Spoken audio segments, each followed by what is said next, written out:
Chapter 25. The Threshold That Followed Him Home. Julian didn't remember the walk back to his apartment. He must have crossed at least 8 intersections, past shops rolling up metal shutters, stepped around commuters hurrying toward the subway entrances, but none of it registered as separate events. Everything blurred into a single motion, carried forward by instinct rather than will, as if his feet had learned a path he hadn't consciously mapped. The only thing he felt clearly was the echo beneath his sternum, steady and low, no longer chaotic, no longer spiking, but holding a rhythm that didn't belong to him. Its steadiness frightened him more than its earlier violence. It felt less like a symptom now and more like a tether. When he reached his building, he stood at the entrance longer than he realized, one hand on the cold metal railing, watching his breath rise in small white clouds that felt detached from him. He didn't want to go inside. The apartment had always been a quiet place, a refuge, but now it felt like a location the district might already have mapped, as if the walls themselves held an echo of the scene waiting to respond once he crossed the threshold. Eventually, he forced himself up the stairs, forcing each step to obey him, not the pressure under his ribs. Inside, the apartment was silent, dim, too still. He placed his keys on the table by the door, expecting a faint clatter, and when the sound came, it felt wrong, like it belonged in a different room. He crossed the living space and sat at the edge of his couch, elbows on his knees, hands locked together. The notebook was still in his bag. He didn't want to open it. He didn't want to see if the marks had changed again. He knew they had. The echo inside him thrummed faintly in confirmation. He stayed like that for several minutes, staring at nothing in particular, breathing slowly. He wanted the quiet, needed the quiet, but the quiet didn't belong to him anymore. A soft vibration reached him, the faint buzz of his phone on the table. He reached for it mechanically. Message from Nadia. Tell me when you're home. He typed back, I'm here. A moment later. Good. Don't go anywhere. Eliza and I will come to you this afternoon. We need to run tests in a neutral location. Julian stared at the screen. Neutral. He wasn't sure the word meant anything now. He typed, Is my apartment neutral? Nadia. It used to be. We'll see if it still is. Julian set the phone down slowly. If it still is. The words felt heavy. He leaned back against the couch and closed his eyes. His heartbeat and the echo beneath it were no longer distinguishable. One rhythm.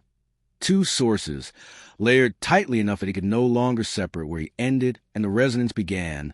He didn't realize he had drifted until the soft knock came. He sat up instantly. He hadn't expected them so soon. The echo tightened as he approached the door, as if bracing. He opened it. But it wasn't Nadia. It wasn't Eliza. It was Eliza Halberg.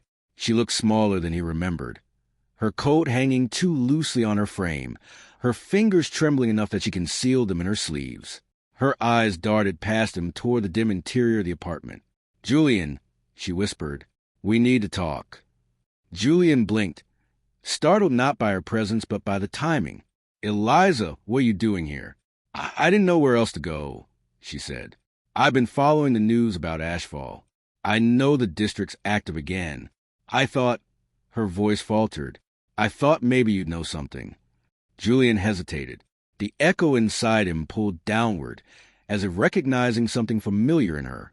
Not a resonance, not like with the seam, but something adjacent. Proximity. He stepped aside. Come in, he said quietly. She entered cautiously, almost reverently, as if afraid of disturbing the air. She stayed near the door, looking at everything without really focusing on anything. Thank you, she murmured. Julian closed the door and turned toward her. You shouldn't be here. Ashfall isn't safe for you. I'm not in Ashfall, she said quickly. I'm here. And I'm here because her eyes filled with fractured fear, because I saw something. The echo inside him tightened sharply. Julian swallowed. What did you see? She took a shaky breath. Last night, I was walking near the river, close to the eastbound bridge, and I saw someone. Someone, Julian repeated. She nodded. A man, standing near the railing. Tall, quiet. He looked like he was waiting for something. Julian felt the air in the room shift. And, he prompted. Her voice dropped. He looked like you. He froze. Not metaphorically, not emotionally. His body literally locked in place, the echo beneath his ribs pulsing once, then twice, then holding in the same immobilizing pressure he'd felt when the corridor projection appeared. Julian forced his voice to remain steady. "Eliza, listen carefully. Are you sure? Are you absolutely sure it was someone who looked like me?" She nodded slowly. "Yes, not exactly you, but almost like a distorted reflection, like he'd stepped out of a photograph where the edges had been smudged." Julian gripped the back of the chair, knuckles white. "What did he do?" "Nothing," she said. "He didn't move. He just stood there, facing me, but not looking at me, as if he was listening to something behind him." Julian felt his breath catch. "Did you approach him?" "No," she whispered, "because when I blinked just once, he was gone." The echo surged painfully, and Julian pressed a hand hard against his sternum. "Julian," she said, voice trembling, "what is happening?" He forced himself upright. "You need to go, right now, before." Before what? Before the district followed her, too? Before the scene recognized her? Before the thing that looked like him found another reason to appear? He swallowed hard. "Eliza, please. I'll explain later, but you can't stay here." She moved toward the door, but paused. "Julian, I came to you because I thought you were the only person who could understand. But now I'm not sure you're even the same person I knew." The words hit him harder than she meant them to. Before he could respond, she slipped out into the hallway. The door clicked shut behind her. Julian leaned his forehead against the wall, eyes closed, breath shaking. The echo hummed beneath his ribs, no longer steady, no longer silent. It vibrated with a faint, rising urgency. His phone buzzed again. "Nadia, we're outside. Open the door." Julian didn't move. Another buzz. "Julian, open the door. Now." He forced himself to unlock it. Nadia entered first, eyes scanning him instantly. Eliza followed, carrying 2 cases of equipment. "What happened?" Nadia asked. Julian didn't answer. He simply whispered, "Eliza was here." Both women froze. Nadia's expression hardened. Did she see anything? Julian swallowed. She saw him. Where? By the river, last night. Eliza set the equipment down with shaking hands. Nadia exhaled slowly. The projection left the corridor. Julian felt himself sway. "How is that possible?" "It isn't," Eliza said, voice cracking, "which means it didn't leave." Nadia finished for her. "It followed you." The echo throbbed so hard Julian nearly doubled over. Nadia reached for his shoulder. "Julian, you need to sit." Eliza was already opening one of the cases, pulling out cables, sensors, a device he had never seen before. Julian sat heavily on the couch, pressing both hands to his chest. Nadia knelt in front of him. "Julian, listen to me. Whatever appeared to Eliza isn't independent. It isn't separate. It's the district reflecting something through you." "I don't want it," Julian whispered. "That doesn't matter," she said softly. "It has you." Eliza approached with a cluster of sensors. "Julian, I need to place these on your ribs, your temples, and your palms." He didn't resist. The cold adhesive pads touched the skin, sending faint static shivers through him. The machine hummed softly, lights flickering in uneven intervals. "What are you measuring?" he asked. Eliza's voice dropped to a whisper. "Proximity." Julian closed his eyes. "Proximity to what?" Nadia answered. "To the part of yourself the district is trying to replicate." The echo pulsed, hard, sharp, immediate. The machine emitted a tone Eliza had never heard from it before. She stepped back, face draining of color. "Julian," she whispered, "the readings, they're not local." Julian forced his eyes open. "What does that mean?" Nadia stood slowly. "It means," she said, voice barely steady, "that whatever the district is shaping isn't in Ashfall anymore." Eliza swallowed hard. "It's somewhere else in Greyline." Julian's breath trembled. "Where?" Nadia didn't look away. "Outside," she said quietly. "Right now." The echo throbbed violently. And in the hallway, just beyond Julian's apartment door, the floorboards creaked under a single deliberate step. Chapter 26. The Step Behind the Door. The hallway outside Julian's apartment remained silent for several seconds after that single creak, but the silence was worse than any immediate noise could have been. It pressed inward, thick as breath held too long. Julian sat frozen on the couch, elbows locked, hands tense against the cushions, the echo pulsing beneath his sternum in a rhythm that felt like a countdown. Nadia moved first, slowly rising to her feet without breaking eye contact with the door, her posture calm but sharpened, as if bracing against the pressure only she and Julian could sense. Eliza stepped back, her fingers trembling around the handle of the monitoring device, the steady hum of its sensors filling the room with thin, nervous static. Another creak followed, this one softer, as though the weight behind it had shifted slightly in reconsideration. Julian's breath caught in his throat. The echo aligned sharply toward the door, tightening enough to force him upright. He swallowed against the pressure, unsettled by how strongly the resonance reacted to whatever waited outside. Nadia lifted one hand in a subtle gesture, telling Julian not to move. Eliza positioned herself behind the table, eyes wide, pulse visible in her throat.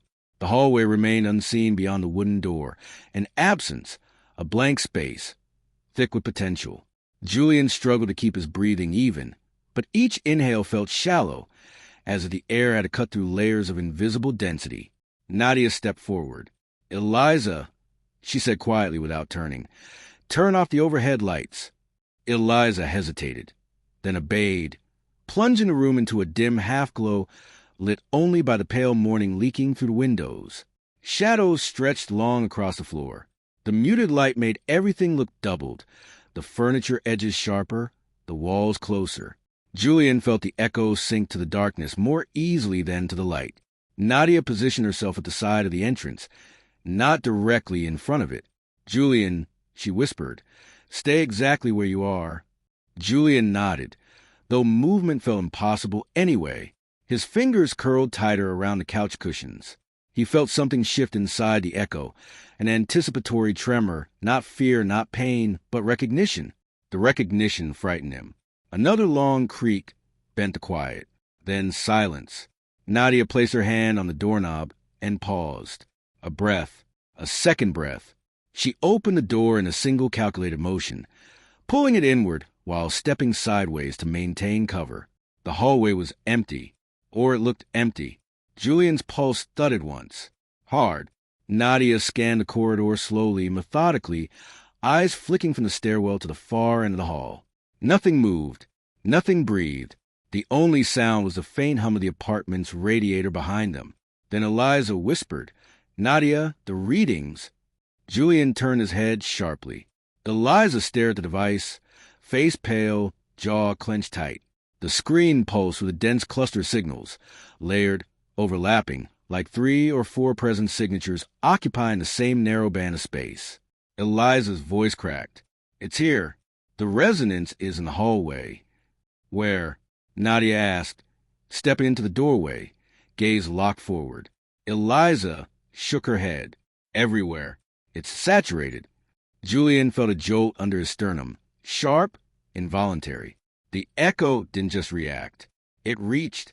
He sucked in a breath as the pressure tugged him toward the door, as if someone had gripped a thread tied through his ribs and given a small, deliberate pull. "Julian, stop," Nadia said sharply. But Julian wasn't moving. The pull wasn't physical. It was internal, a resonance impulse he could barely resist. He pressed a flat hand against his chest, teeth clenched. "It wants proximity," he whispered. "To what?" Eliza asked, voice shaking. Julian swallowed. "To me." Nadia stepped into the hall fully now, scanning the air with her eyes rather than her hands. "If it's here, it's not manifesting physically. It's staying in reflection mode." "What does that mean?" Julian asked. "It means it's not solid. It's passing through the structure." Julian's throat tightened, like the projection. "Yes," Nadia said, "but freer. Less confined by geometry." Eliza's breath caught. "Nadia, the signal is moving." "How fast?" "Not fast. Just moving. Shifting position." "Direction?"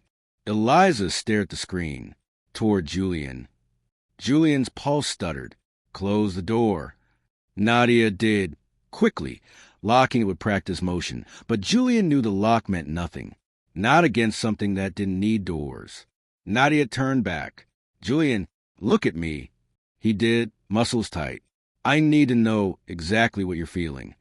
Julian swallowed hard. It's not pulling me anymore. It's... He pressed a hand to his sternum. Matching me? Matching how? Eliza asked. Julian exhaled shakily, like it's adjusting itself to every breath I take. Eliza's face drained. That's not possible. Which means it is, Nadia said quietly. Julian stood slowly, unsteady but compelled. The echo surged faintly. It didn't hurt. It opened. The air shifted. Something, soft, cold, intangible, brushed his shoulder. Julian's breath hit sharply. Did you feel that? Nadia shook her head. What happened? He touched the fabric of his shirt. The sensation hadn't been pressure. It had been absence, like a silhouette passing too close. Nadia stepped toward him. Julian, did it touch you? No, Julian whispered. It aligned with me, like the seam did, like the corridor did. Stay still, Nadia said softly. The echo inside him trembled, one small, repeated vibration, like a knock on a surface beneath his bones. Julian blinked, and the room dimmed around the edges. He wasn't fainting. He wasn't disconnecting. The district was aligning again. Eliza, Nadia said sharply, measure again. Eliza raised the device. The light spiked immediately, gathering into a bright, bleeding cluster on the center of the screen. Oh my God, she breathed. Julian, the resonance is... A cold draft swept the room. Not from the windows, not from the vents, from a point directly behind Julian. He turned sharply and saw it, his shadow, but not the one cast by the weak daylight from the window. This one was cast by nothing. It stretched long across the floor in the wrong direction, its outline almost perfect, but warped at the edges as if the figure casting it was standing half a step off reality, its shape bending through angles that didn't exist in the physical room. Julian staggered back. Nadia saw it too. Her body went rigid. Eliza pressed a hand to her mouth. Julian, Nadia whispered, don't move. The shadows shifted. Slowly, deliberately, a fraction closer. Julian's breath broke into a sharp gasp. The echo aligned fully with the shape, as if it had been waiting for this moment. Is it a projection? Eliza whispered. No, Nadia said quietly. It's his imprint. The shadow stretched, pulled thin for one impossible second, and then began to fold into itself like a reflection sinking beneath the floor. But the echo inside Julian didn't decrease. It increased. Nadia's voice turned urgent. Julian, look away from it. He tried. He couldn't. The shadow's outline bent, rippled, sharpened, and then froze. Julian felt it. The district wasn't showing him the silhouette. It was showing him the absence left by it. A memory of a shape, a placeholder, a reflection of what it wanted him to become. Julian tore his gaze away, panting. Nadia grabbed his shoulders. Julian, stay with us. Tell me what's happening. He swallowed hard. The echo throbbed violently now, almost rhythmic. It's not trying to copy me, he whispered. Eliza stared at him. Then what is it doing? Julian looked at the fading shadow on the floor. The outline trembled once, and then disappeared into the grain of the wood. It's trying to open something, he said. Nadia stiffened. Open what? Julian raised his eyes, breath shaking. Me! Chapter 27. The room inside the signal. Julian stayed completely still after the shadow dissolved into the floorboards, as if the slightest movement might disturb the air and bring something back into the room. The echo beneath his sternum had changed again. Now it wasn't pulsing in warning or tightening in fear. It throbbed with a strange, unsettling steadiness, an inward vibration that felt too controlled to belong to him and too calm to belong to anything harmless. Nadia stood a few steps away, spine straight, gaze locked on him with the poised concentration of someone who understood that a wrong reaction could trigger something neither of them could contain. Eliza remained by the table, clutching the edge of her device with both hands. Knuckles white as a row of indicators on the screen flickered in irregular, nervous bursts. The machine emitted a low beep, then another, a third, sharper pulse. Eliza's breath hitched. Nadia. The signal didn't dissipate when the shadow vanished. Nadia didn't look away from Julian. Explain. Eliza swallowed. It's still here. Same frequency. Same signature. But now it's not ambient. She adjusted the scanner, eyes widening. It centered on him. Julian's grip tightened around the couch cushion. What does that mean? Eliza hesitated. It means whatever we saw didn't disappear when the shadow broke. It didn't leave. Julian felt the echo throb once, a concentrated pulse like a hand pressed inward from behind his ribs. So where is it? Eliza's voice cracked. Closest reading suggests it's inside the resonance. Julian blinked, breath catching. Inside me. Nadia finally stepped forward. Not your body, not your mind. The alignment, the resonance field, the signal. Julian didn't feel reassured. In plain English, Nadia. Her expression didn't change. The district created space inside your resonance. A chamber, a room, something that didn't exist until now. Julian exhaled shakily, pressing his hand to his sternum as though he could feel the shape forming beneath the surface. He didn't feel anything physical, not pain, not pressure, but he felt an awareness, a subtle internal presence that wasn't his, or wasn't entirely his. He turned toward the corner of the apartment where the projection had last lingered. Nothing moved, but the air felt different now, heavier, like a curtain had been drawn across it. What does the room want? He whispered. Eliza studied the fluctuating lights on the scanner. It's not reaching out. It's not trying to exit. It's aligning. She swallowed. The same way the corridor aligned. The same way the seam aligned. Nadia's voice softened. It's waiting for something to finish forming. Julian looked at her. And when it finishes, what happens then? Nadia didn't answer. She didn't need to. The echo pulsed with quiet recognition. Julian pushed away from the couch and began pacing, unable to stay still. The apartment, once a safe and familiar space, felt wrong now, angled strangely, too quiet, too narrow, as if the walls themselves were leaning closer to listen.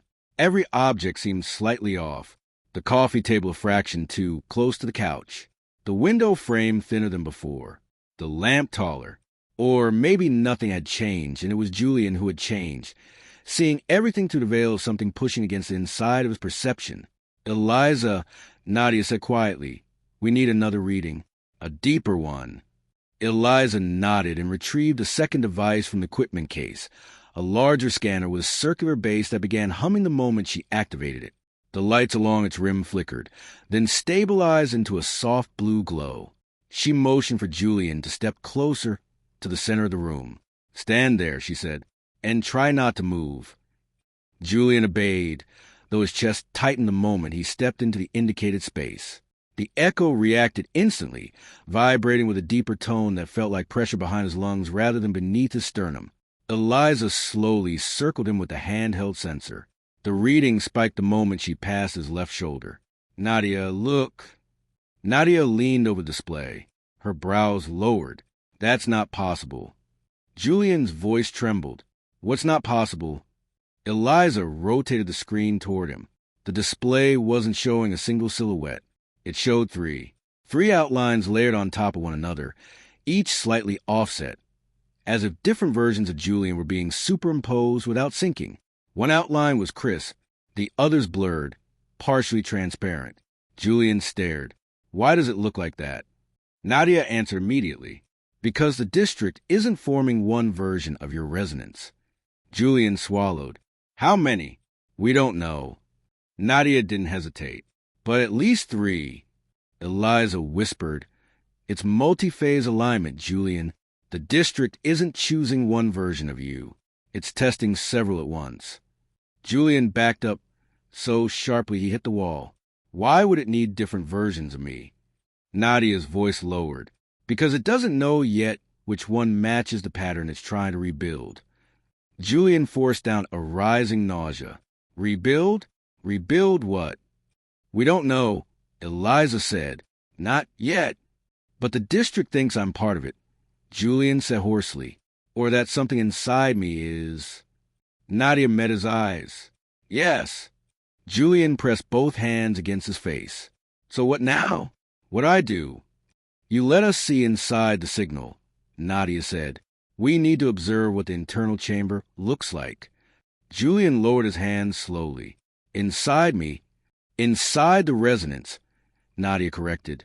But the distinction is getting thinner. Eliza brought out a larger cylindrical device with a ring of faintly glowing indicators. A resonance profiler. She set it on the table, angled toward Julian. The hum deepened, vibrating through the room like a distant engine. Sit, Eliza said softly. Julian sat. His legs felt unsteady. The echo inside him tightened in response. Close your eyes, Nadia said. Julian obeyed. Eliza activated the profiler. A faint pulse swept the room, like a shifting membrane. Julian felt something inside him respond. A soft pulling sensation, not painful but intimate, like something was smoothing the surface of a hidden internal shape. He inhaled sharply. It's mapping, Eliza whispered. Look. Julian opened his eyes. Eliza turned the profiler screen toward him. He froze. There, within the silhouette of his chest, was a faintly luminous space. Rectangular. Too narrow. Too deep. A room with walls that bent in impossible angles. Julian stared without breathing. Nadia leaned closer. There, the far wall. Julian followed her gaze. He saw it. A vertical line. Then another. Parallel. A doorway. Inside him. Julian's throat closed. The echo pulsed violently, as if resisting visibility. Eliza whispered. It's the same doorway forming beneath the city. Julian felt cold all over. Why is it inside me? Nadia exhaled slowly. Because the district isn't trying to open the doorway under Ashfall. Julian's pulse hammered. It's trying, Nadia said, to open inside you first. The profiler flickered. Eliza stepped back sharply. Something changed. Before she finished speaking, the doorway inside the resonance room shifted. Something behind it moved. Just once. A subtle tilt. A suggestion of presence. Julian gasped and clutched his chest. Nadia grabbed his shoulder. Julian. The echo surged and the doorway inside him brightened. Not opening. Breathing. A silent inhale. Julian forced the words out, voice cracking. It's not finished forming. Eliza stared at the screen, horrified. Then what is it waiting for? Julian closed his eyes, and the echo answered for him, a soft, unmistakable pulse of recognition. It's waiting, he whispered, for me to match it. Chapter 28. The boundary that started breathing. Julian didn't hear the next pulse from the resonance profiler so much as he felt it. A faint shift under his sternum, a gentle tightening followed by a release, like the subtle inhale of something waking inside him. He kept his eyes on the screen as the doorway within the resonance room flickered once, its vertical lines bending softly, as if adjusting their position behind a membrane he couldn't see. Eliza's breath caught audibly. Nadia leaned closer, her shadow crossing the table as she examined the distortion. It responded to you, she said quietly. Julian swallowed. I didn't do anything. That's why it responded, Eliza murmured. It's aligning independently. Julian tore his eyes from the glowing outline on the screen and exhaled slowly, pressing one hand against his sternum. He didn't feel pain, not even pressure, but something shifted beneath the surface, something that didn't align with muscle or bone. Nadia straightened, turned the profiler off. Eliza hesitated, but we still don't know how deep. Turn it off, Nadia repeated. Eliza complied. The machine's lights dimmed, the humming softened, and the resonance room on the display dissolved into darkness. Julian felt the echo inside him tighten once, then settle into a faint, steady rhythm. Silence stretched across the apartment. Julian forced himself to speak. What now? Nadia remained still, weighing her words. Now we try to understand what version of the doorway is forming inside you. Julian blinked. Version? Eliza rubbed her forehead. The seam, the corridor, and your resonance aren't forming identical structures. They're analogous. Adaptations based on location. Julian stared at her. You mean the doorway inside me is different? Yes, Eliza said, because your resonance is different. It's dynamic. It adjusts. It doesn't follow static geometry. Nadia added, the door inside you is the same concept, but not the same shape. Julian felt a pulse beneath his sternum, subtle but decisive. Why? Nadia didn't answer immediately. When she finally did, her voice was quiet. Because whatever the district is trying to open can adapt to its host. Julian felt the echo freeze. Not stop, freeze, as if waiting for something. I'm not a host, he said quietly. Nadia didn't contradict him. That frightened him more than if she had. The apartment felt smaller as they discussed the next steps. Even the air felt heavier, as though a thin layer of Greyline's underground humidity had seeped inside. Julian paced a narrow strip of floor between the couch and the window, hands clenched and unclenched at his sides. Every time he paused, the echo inside him flared slightly, as if resisting stillness. He didn't understand why movement disturbed it, but he sensed change with each step. Not pain, not pressure, just awareness. Nadia moved to the window and looked through the narrow pane of glass.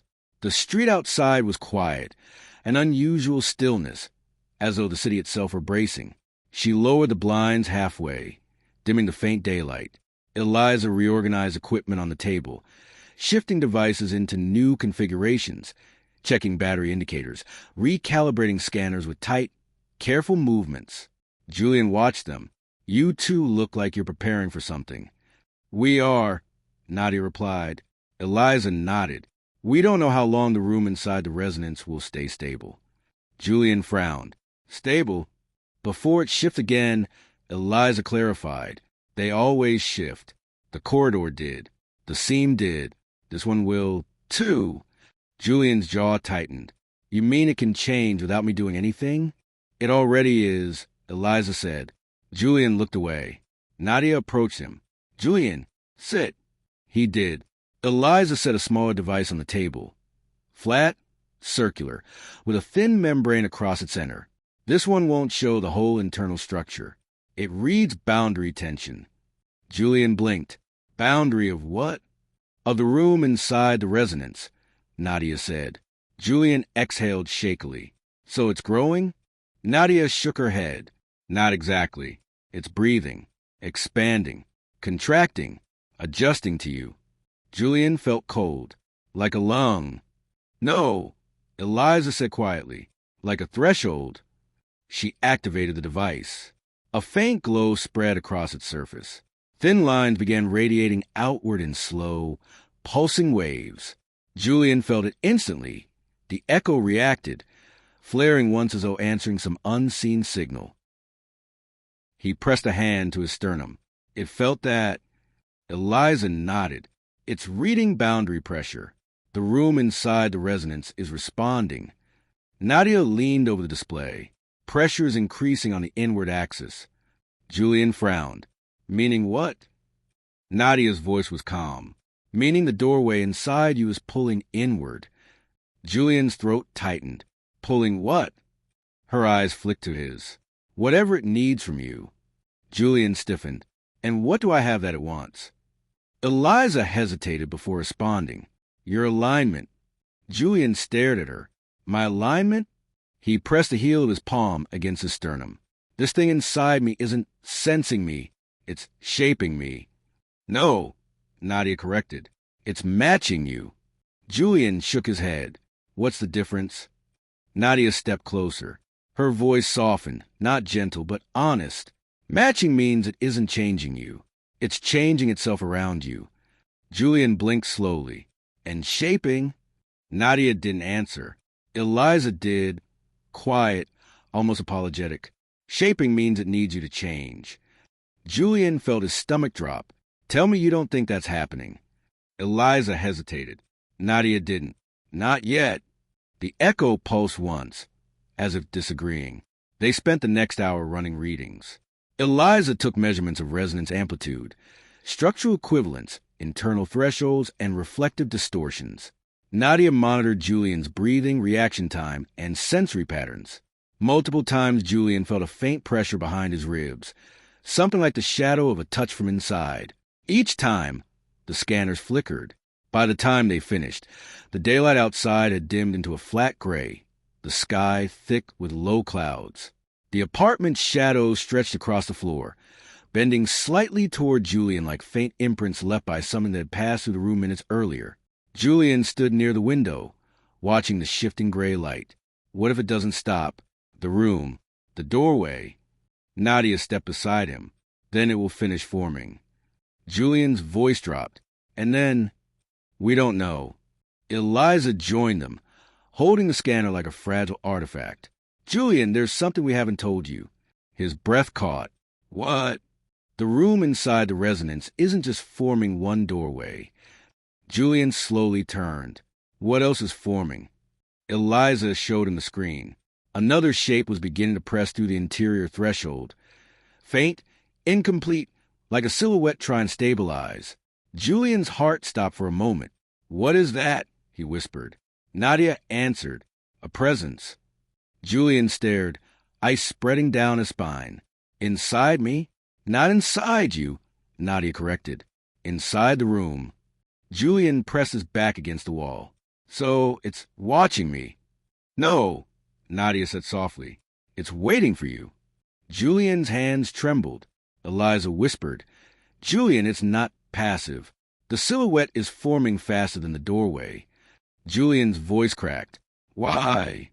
Nadia looked at the unstable outline on the scanner. Because whatever's inside the room already knows you. Julian's breath trembled. How? I never. The echo pulsed sharply. 3 beats.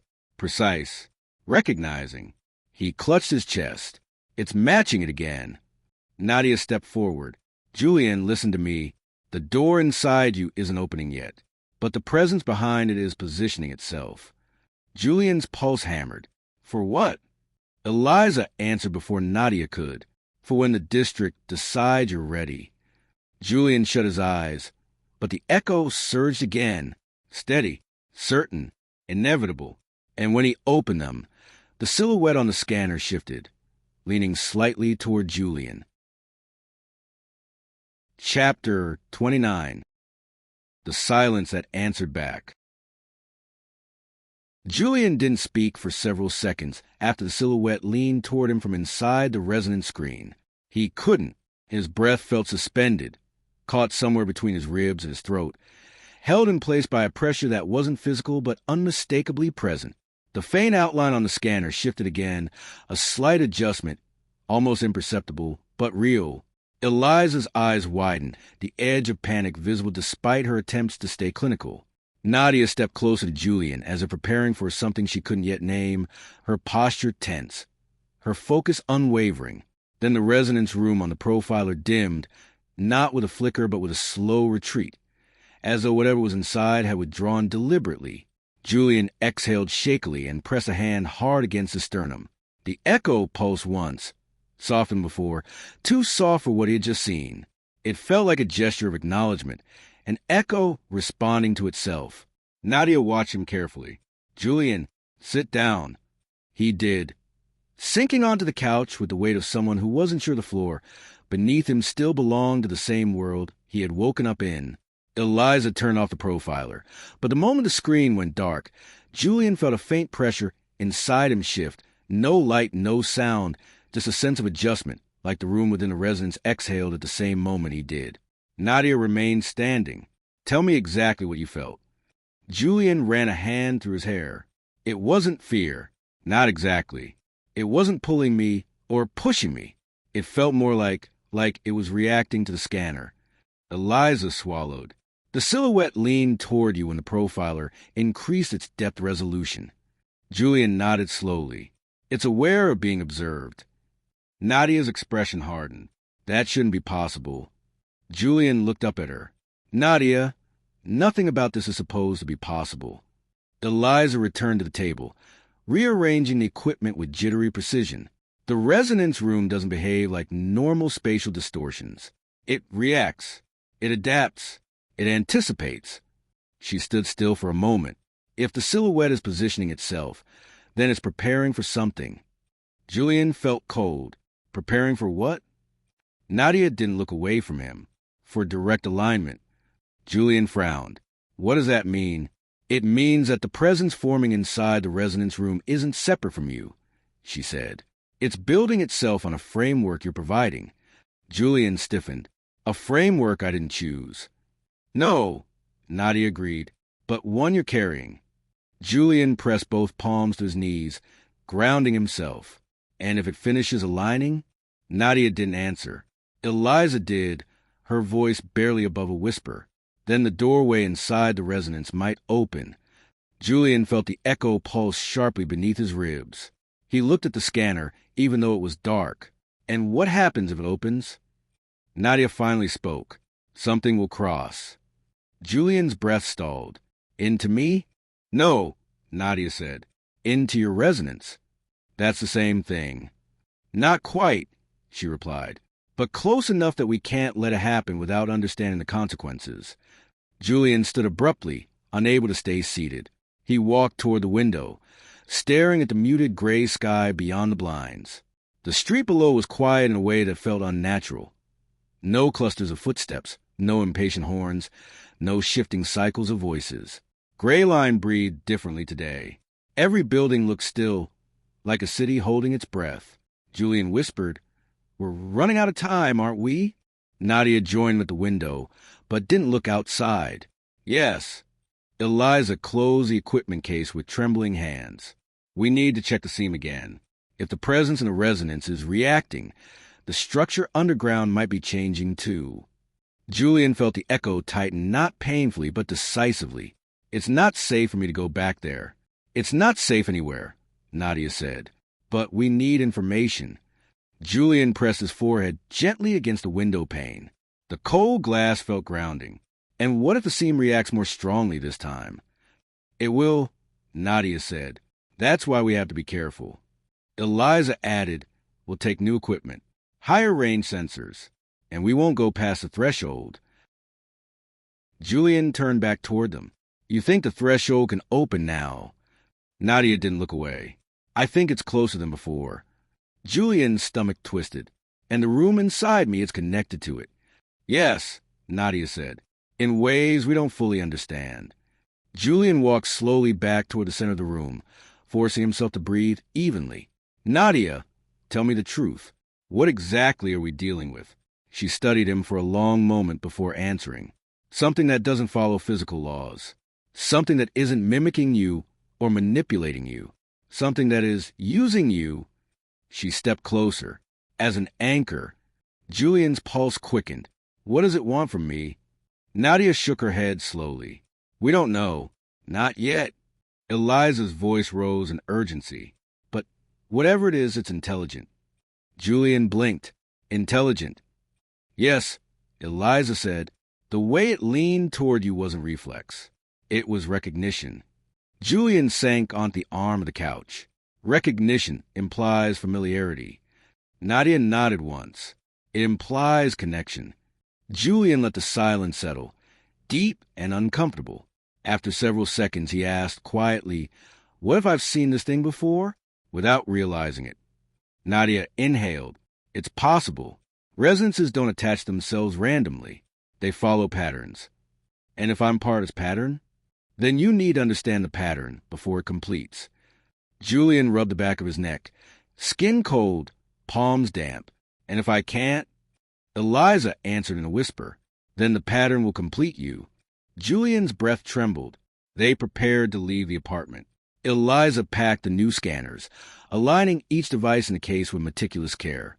Nadia checked the battery levels, the interference shields, the secondary resonance filters. Julian watched them from the doorway, hand resting lightly on the frame, as if the apartment itself could shift under his feet. Before stepping out, Julian paused. The echo pulsed again. Once, deep, a sensation trickled through his chest, a faint impression, a suggestion of something pressing lightly against the inner threshold of the resonance room. A presence moving closer to the doorway inside him. Julian whispered, It's shifting again. Nadia looked at him, unwavering. Describe it. It's not pulling, Julian said. Not pushing. It's listening. Eliza stepped closer. To what? Julian swallowed. To us. The hallway outside was silent. Still, Waiting. Nadia placed a steady hand on his shoulder. Julian, we go now, before it reacts again. Julian nodded, forcing himself into motion. As they stepped out of the apartment, the echo pulsed, and Julian felt, unmistakably, the presence inside the residence room turn its attention toward the doorway. Not opening, not pushing, not crossing, just waiting for him. Chapter 30. The Descent That Changed Its Shape. Julian felt the elevator descending long before it started moving, not through vibration or sound, but through the echo beneath his sternum, a deep, low shift that matched the downward pull of gravity even before the machinery engaged. He stood between Nadia and Eliza inside the narrow metal box, the fluorescent lights buzzing faintly above them, casting a pale sheen over the reflective interior walls. Each flicker of light made Julian's reflection blur slightly around the edges, as if the elevator glass couldn't decide where exactly he was supposed to end and the space behind him was supposed to begin. Nadia watched him without looking directly at him, her gaze steady, her posture controlled. She didn't need to speak to make her concern clear. Eliza held the equipment case in front of her like a shield, knuckles tight around the handle, her breathing shallow but steady as she monitored the handheld scanner in her free hand. The device emitted small, irregular pulses that echoed in the cramped space. Not loud enough to be disruptive, but loud enough to remind Julian that something inside him answered every one of them. He closed his eyes. The echo pulsed once. Then again, a rhythm that didn't match his heartbeat, but didn't fight it either.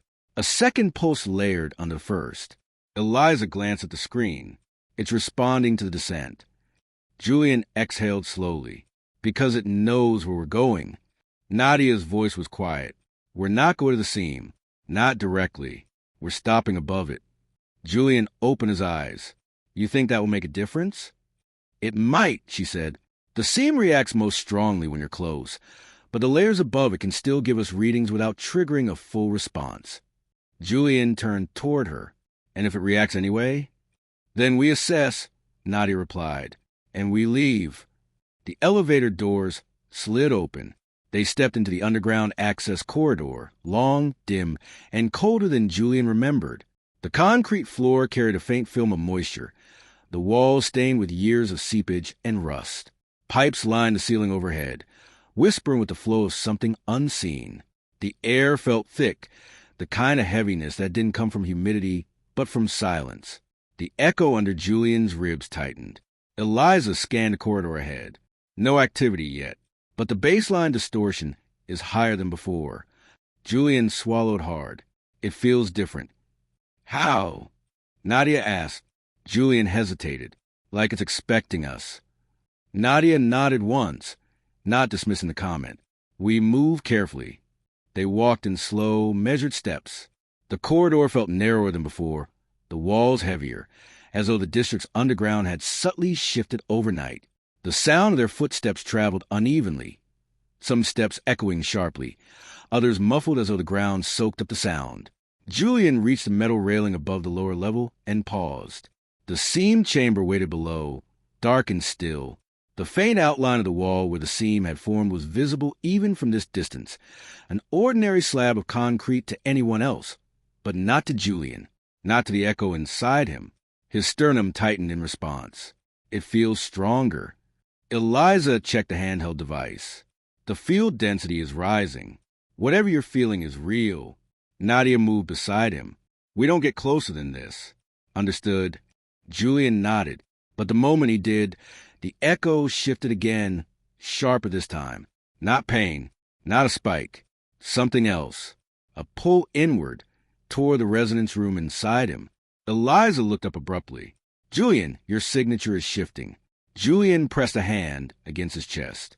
I feel it. Nadia stepped closer, her voice low. Describe it. It's... Julian struggled for words. The presence inside the room. It's moving, not toward the doorway, toward the wall. Eliza's eyes widened.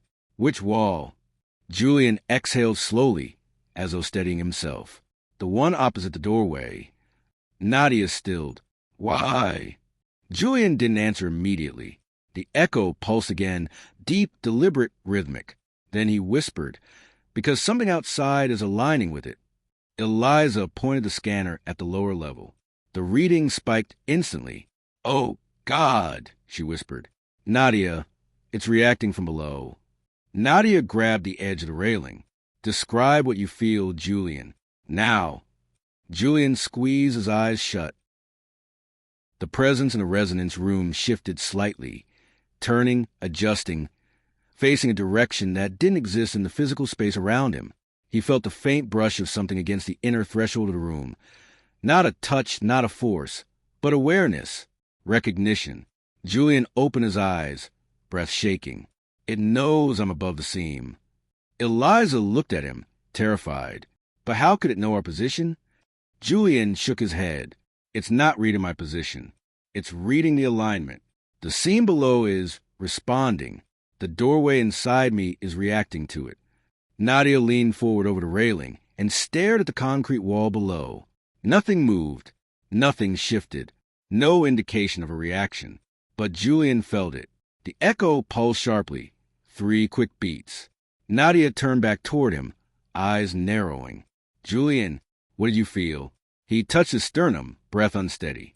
"It's sinking. The seam in the room inside me. They're sinking again." Eliza's scanner spiked red. "Nadia, the distortion field is rising fast." "How fast?" "Too fast." Julian took a step back from the railing, gripping his chest. "Something's forming." Nadia grabbed him instinctively. "What is forming, Julian?" "The doorway." "No," he whispered. "Not the doorway." Eliza looked at the scanner, her face draining of color. "Nadia, look." A new shape flickered faintly across the screen, warped and unstable, like a bending vertical line beginning to anchor itself. Nadia's breath caught. "What is that?" Julian stared at the wall below. The echo beneath his ribs throbbed in response. "It's not a doorway," he said softly. "It's a boundary." Nadia stiffened. "A boundary to what?" Julian looked at the scanner again. The shape on the display wasn't solid. It wasn't even aligned. It was flickering, as if trying to find the right frequency, to stabilize. "It's trying," Julian murmured, "to merge the 2 structures." "Which 2? Nadia asked. Julian swallowed. "The seam below and the room inside me," Eliza whispered. "It's trying to connect them." Julian felt the echo pulse fiercely, stronger than ever. "No, it's not trying." He exhaled shakily. "It's succeeding." Eliza looked at him in horror.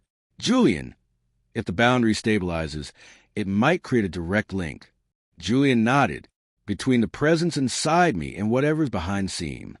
Nadia stepped back, urgent now. "We leave. Immediately, before it locks." But Julian didn't move. He couldn't. His body felt anchored to the floor by something deeper than fear. The echo pulsed again, longer, heavier. Nadia grabbed his arm. "Julian, listen to me. We leave. Now." Julian finally tore his gaze from the scanner and looked at her. "Nadia," he whispered. "What if the boundary isn't trying to open?" She froze. "Then what is it doing?" Julian swallowed, feeling the cold reality settle inside him like a weight. "It's trying to close." Eliza stared. "Close what?" Julian's voice was barely audible. "The space between us." Nadia's breath caught. "Between you and the presence?" Julian nodded slowly. "It's not trying to reach me." He pressed a hand to his sternum, feeling the echo vibrate in a slow, inevitable rhythm. "It's trying to join me." And beneath them, in the deep concrete darkness of Greyline, the seam pulsed back. Chapter 31. The Map That Tried to Correct Itself. The wind above ground carried a cold that didn't belong to spring. Julian felt the moment they stepped out of the maintenance stairwell and onto the cracked pavement behind the municipal archives. The air seemed thinner, stretched too tightly, as if the district's upper layers were adjusting themselves in anticipation of the shift happening below. The streets of Greyline were quiet in a way that made silence feel like an active presence rather than an absence of sound. The streetlights flickered with a rhythm that didn't match the electrical grid. Too slow, too deliberate. Julian lifted his eyes toward the rows of buildings surrounding them, but none looked quite as he remembered. The shapes were the same, but the angles felt altered, subtly rearranged. A window that should have reflected the alley showed only darkness. A gutter pipe tilted slightly to the left, as if reacting to something underground. Everything in the district seemed to be waiting. Nadia checked her phone, not for signal, but for time. "It's shifting faster now," she said, scanning the street. "The district is bleeding into surface-level geometry. It wasn't doing this yesterday." Julian swallowed hard. "You can feel it too, right?" "Yes," Nadia said softly. "And so can you." Julian pressed his hand lightly against his chest. The echo was there, steady but deeper, like a pressure building from under layers of concrete and memory. It didn't hurt. It was more like the resonance inside him was expanding its boundaries. Eliza closed the equipment case, her movements tight. The distortion in the seam is spreading upward. Some of the readings from the last scan are forming repeating sequences. "What kind of sequences?" Julian asked. She hesitated, like something's trying to map the city. Julian felt a chill that had nothing to do with the cold air. He looked at the buildings again, the streets stretching away from them in narrow lines. "Map it how?" "Not geographically," she said quietly. "Structurally." Nadia exhaled sharply. "It's rebuilding the district, the way it was before the collapse, or the way it thinks it was." Julian tightened his grip on the camera strap. "Why would it do that?" "Because the district is reacting to its own memory," Nadia said. "And you're part of that memory now." Julian looked at the ground. The pavement had small cracks forming in lines, subtle, barely visible.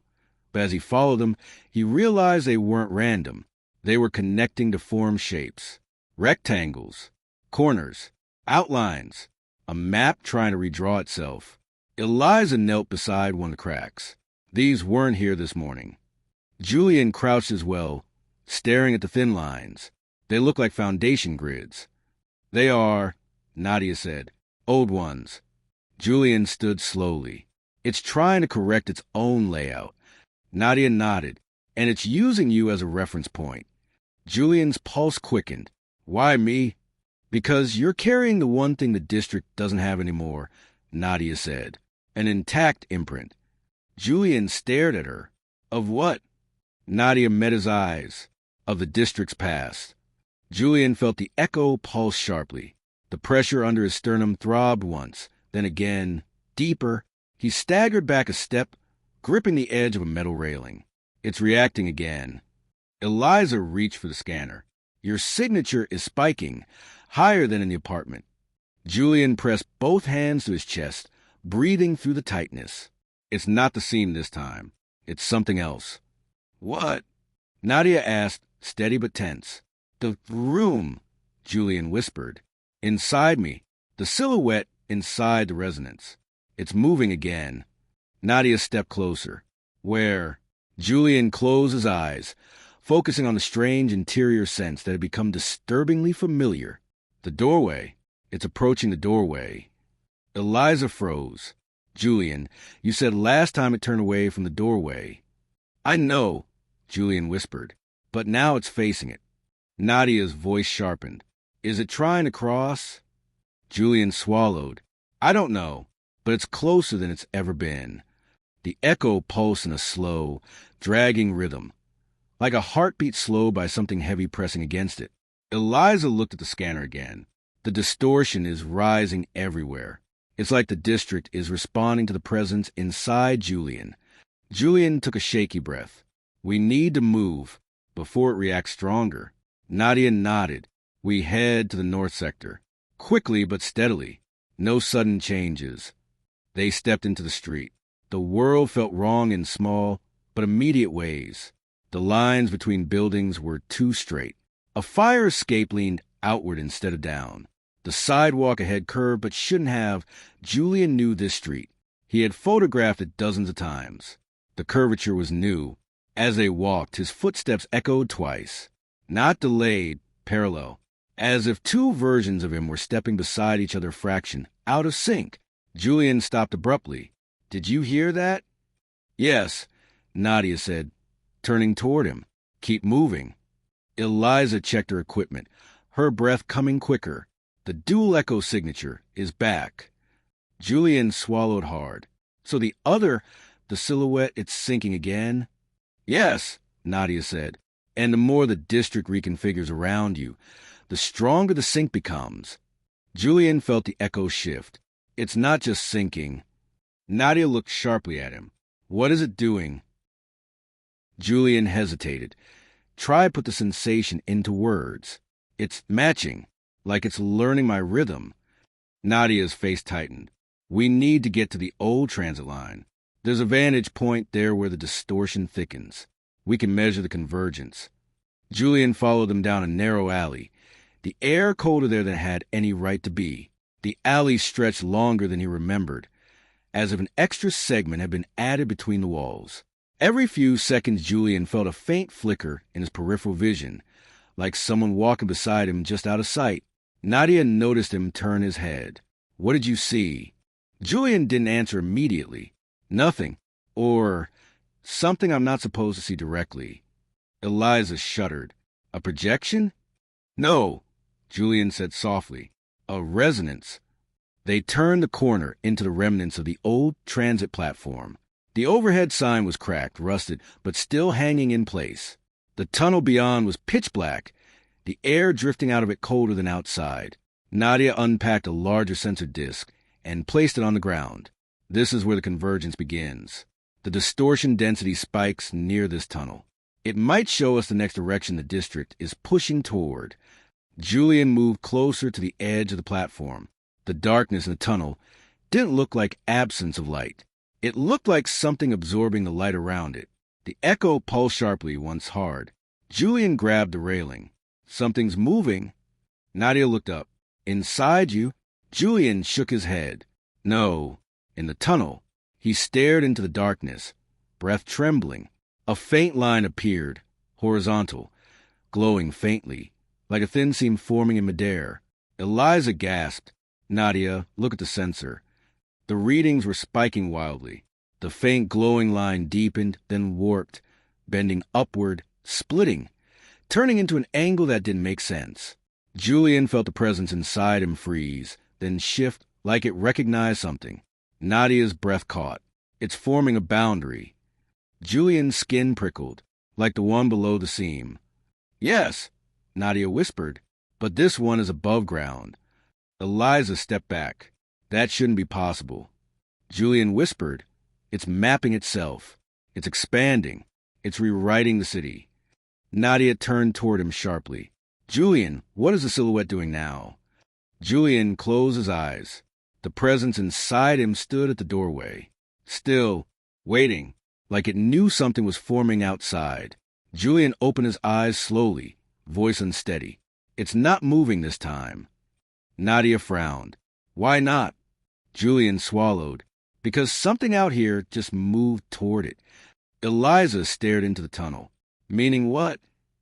Julian felt the echo vibrate, deep resonant, aligning with a faint boundary forming in the dark ahead. He whispered, it's not waiting for me anymore.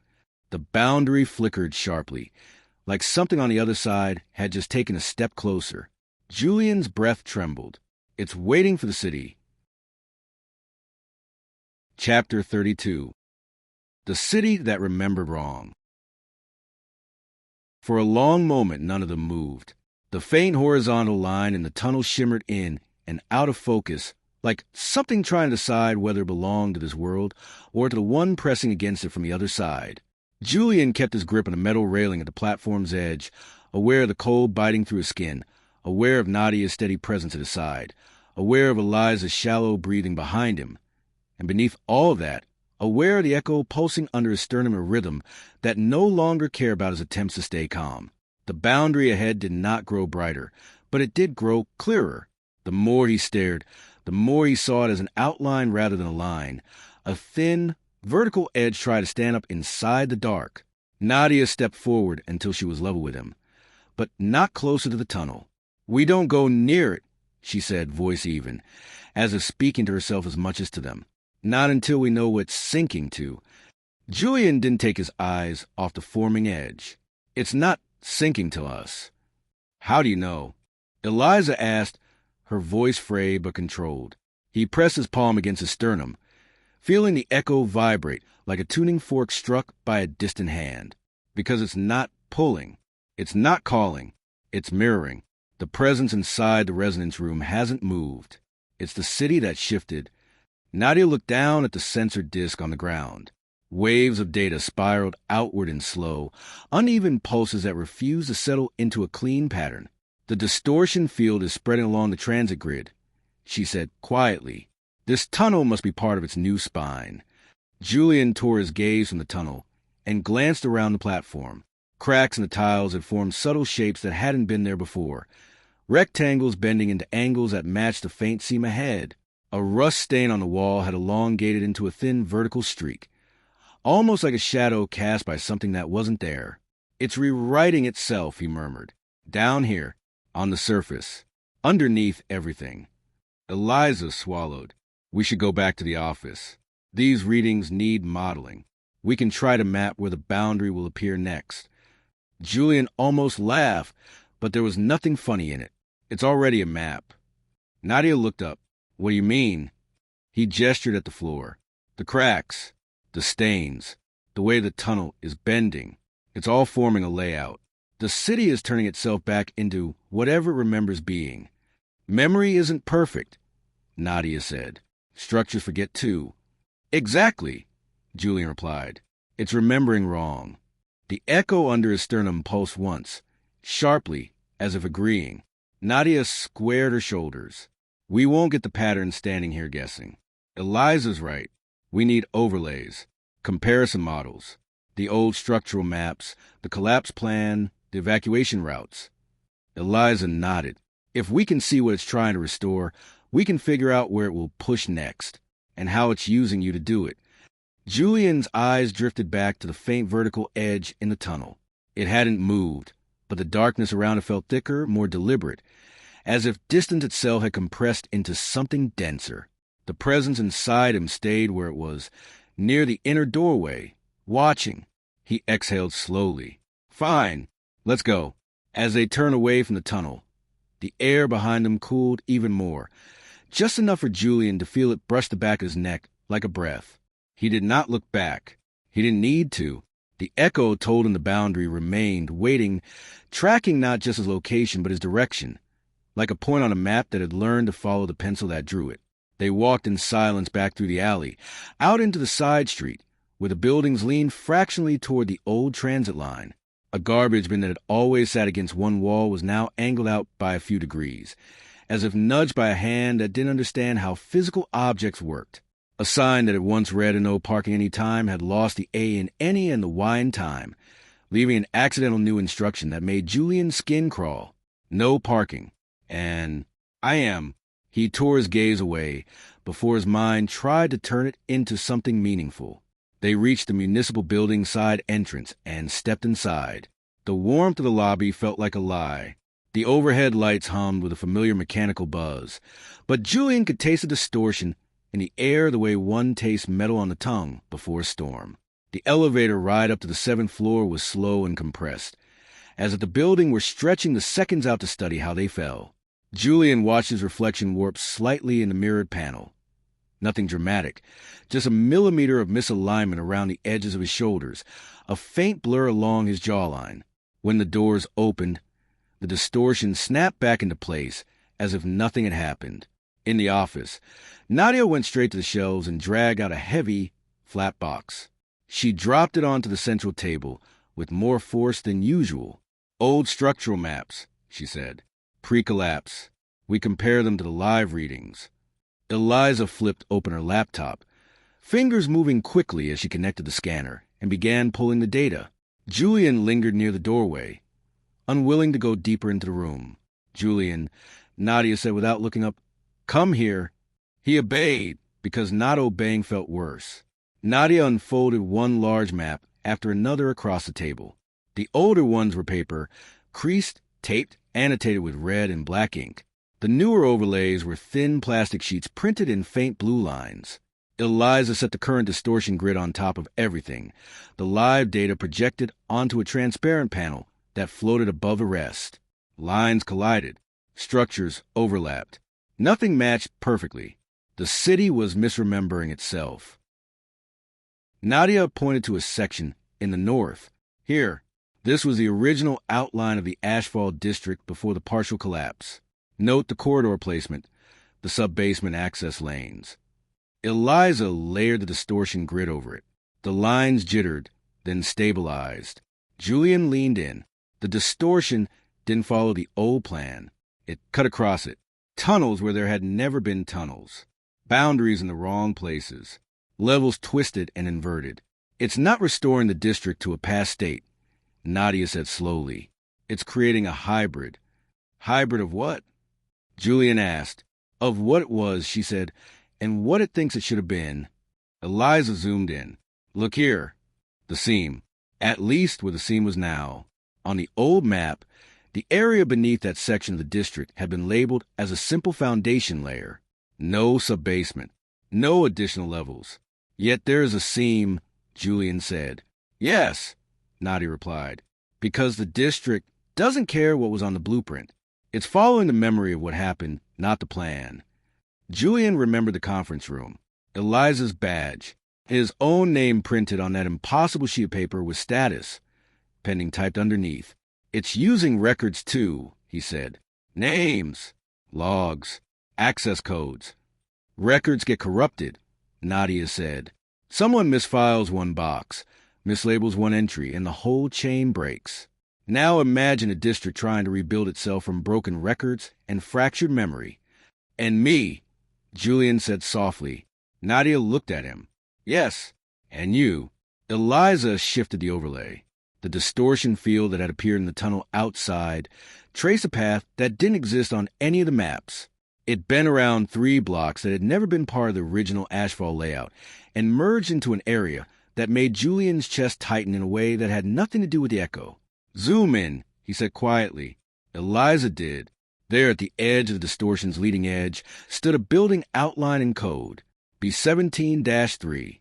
Julian's breath hitched. That's not supposed to be active anymore, Nadia finished. No, it isn't. But it is, Eliza said. According to the distortion, the city is reintroducing it into the layout. Julian stared at the code like he'd stared at it on Eliza's badge, like he'd stared at it on the list in the conference room, the basement level. Nadia's jaw tightened. The one that doesn't exist. On paper, Julian said, you always add that. Because the district doesn't care about paper, Nadia replied. It cares about pattern. It cares about unfinished processes. Julian remembered the line beneath his name. Status, pending, awaiting confirmation. He felt the echo pulse. Slow, then faster, like it had heard his thoughts and agreed. So what does that make me? He asked. A missing record? Nadia's eyes didn't waver. More like a cross-reference. Eliza pointed to another part of the grid. Look at this. The distortion secondary path doesn't just follow the transit line and the old foundations. It branches. Here, through residential sectors. Julian leaned closer. The path curved through streets he knew. A cafe he'd photographed years ago. An empty lot that had never been developed. A row of older buildings near the river. It's not just mapping structural space, Nadia said quietly. It's mapping lived space. Eliza swallowed. Places where people stayed. Passed through. Left traces. Memories. Julian murmured. Yes, Nadia said. And whatever is inside you is part of that memory field. The presence inside the resonance room seemed to stir at the phrase, as if the word memory were a sound it responded to.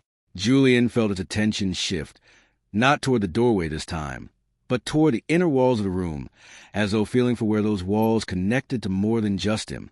He pressed his hand lightly against his sternum. It's aware, more than before. Of what? Eliza asked. Of distance, Julian said. Of where we are. Of where it wants me to go. Nadia's gaze returned to B17-3. The distortion is converging there. Slowly, but definitively. Julian exhaled. We knew it would eventually. Now we know it's not optional, Nadia replied. Eliza looked between them. If the boundary in the tunnel is tying into this, then the city isn't just repairing broken geometry. It's building a route. A route to what's beneath B17-3, Nadia said, and to whatever is behind your internal door. Silence settled over the room.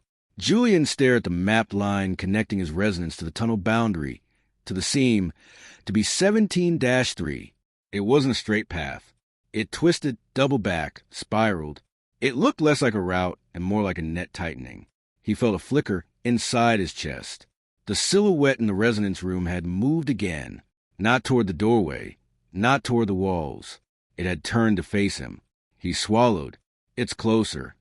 Nadia's voice softened, though her eyes remained sharp. Describe it. I can't see details, Julian said. Just shape, scale. But it's not standing where it was. It's adjusting. Adjusting how? Eliza asked. He took a breath. To match me. Nadia's expression darkened. It's taking its time. Yes, Julian said quietly, like it doesn't want to make a mistake.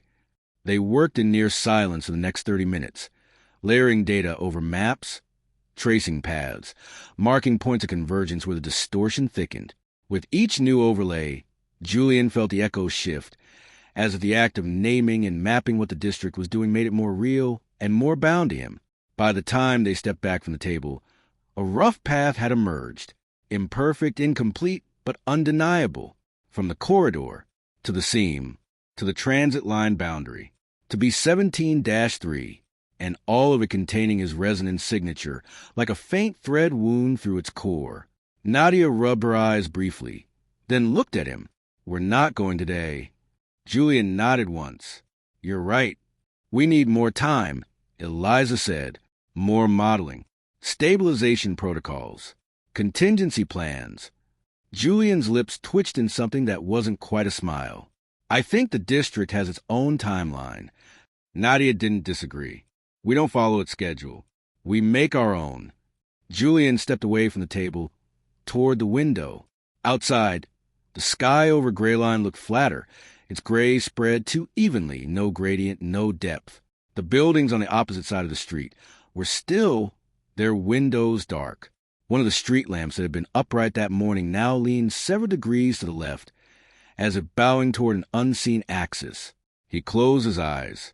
Inside, the resonance room waited, doorway intact, walls sharp, silhouette still facing in his direction. The boundary line that had formed in the tunnel felt like a pressure point in a map, pushing from the outside while the presence inside him waited on the inside, two edges approaching each other through him. He opened his eyes, the city's wrong geometry reflected in the glass. Nadia, he said quietly, when this path finishes forming, when the city finishes correcting itself. Yes, she said. You think it will matter where we are when it happens?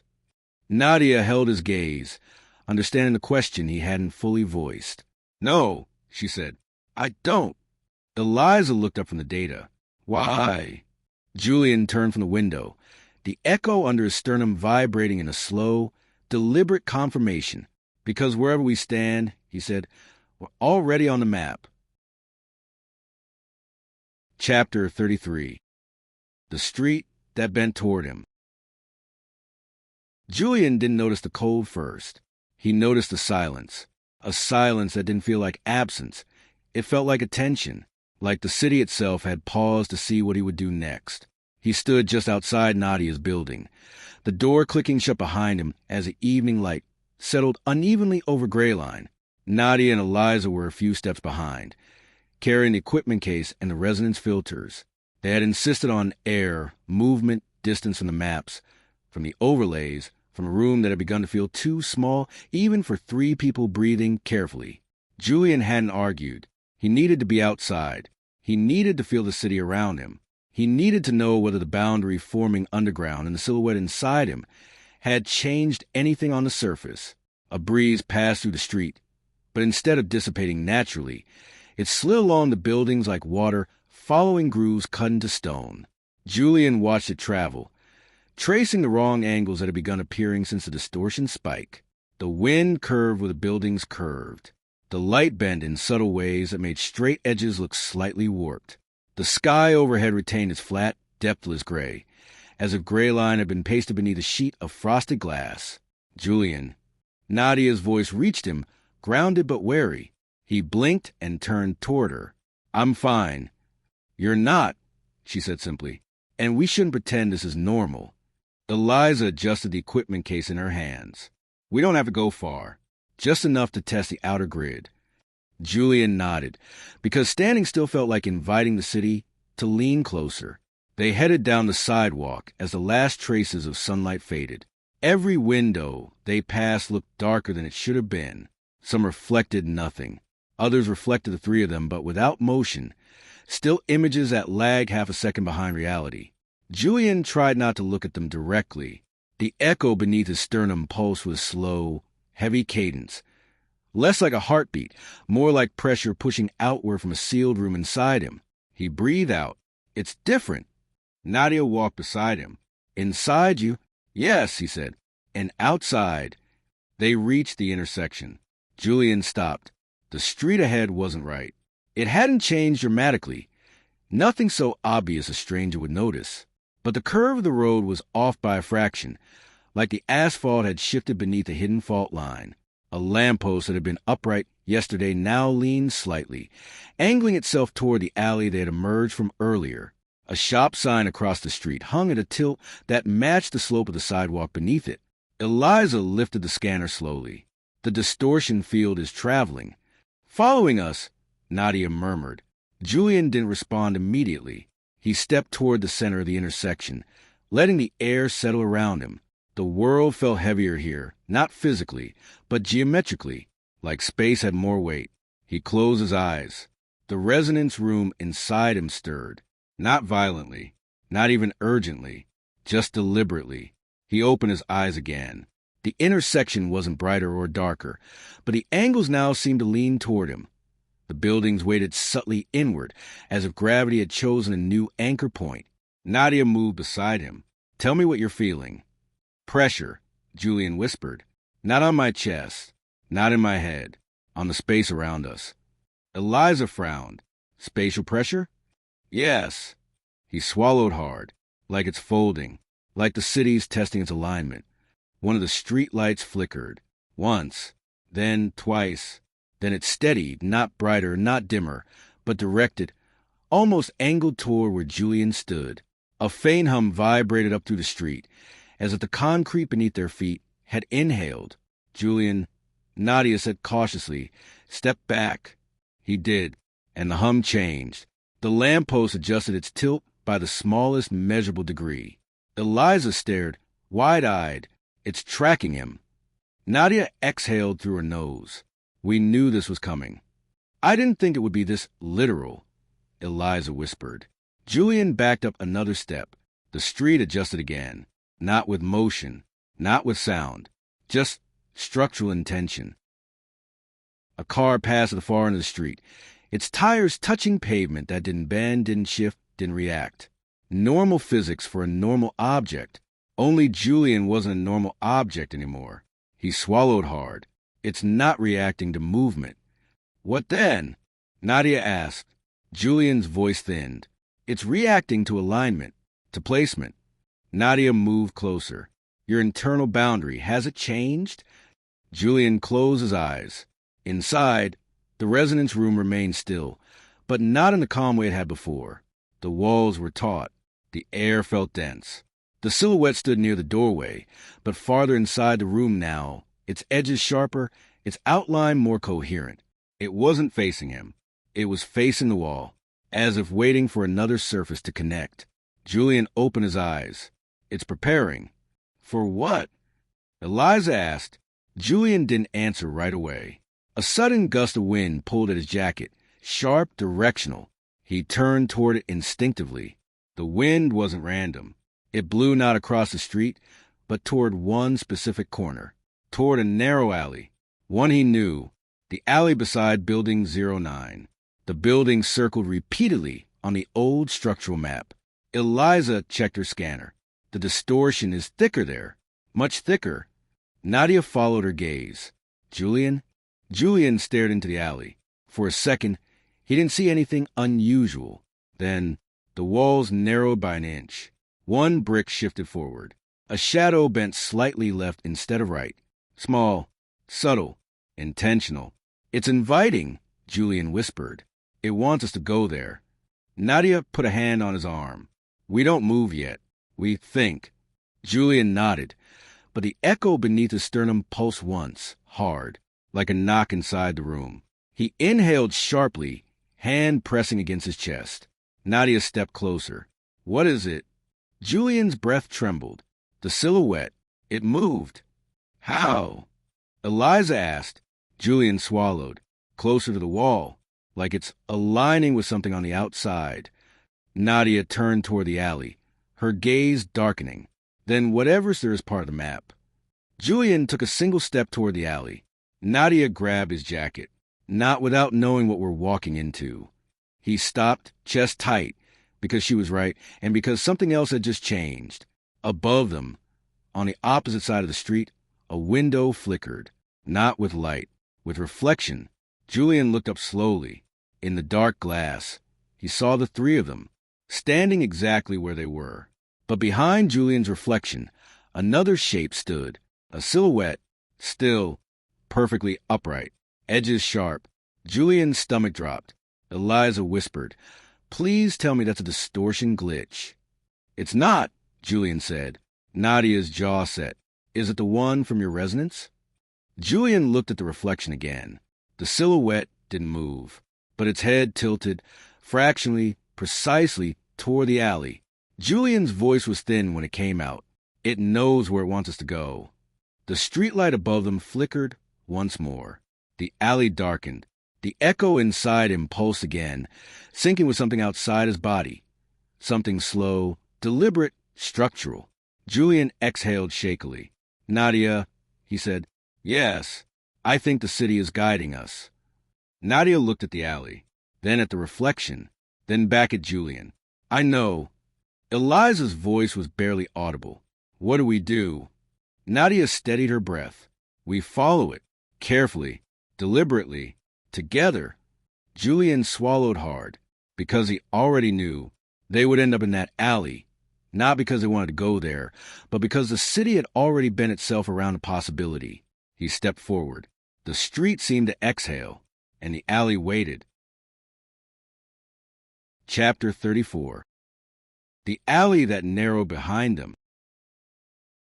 The alley did not look threatening at first glance. That was the most unsettling part.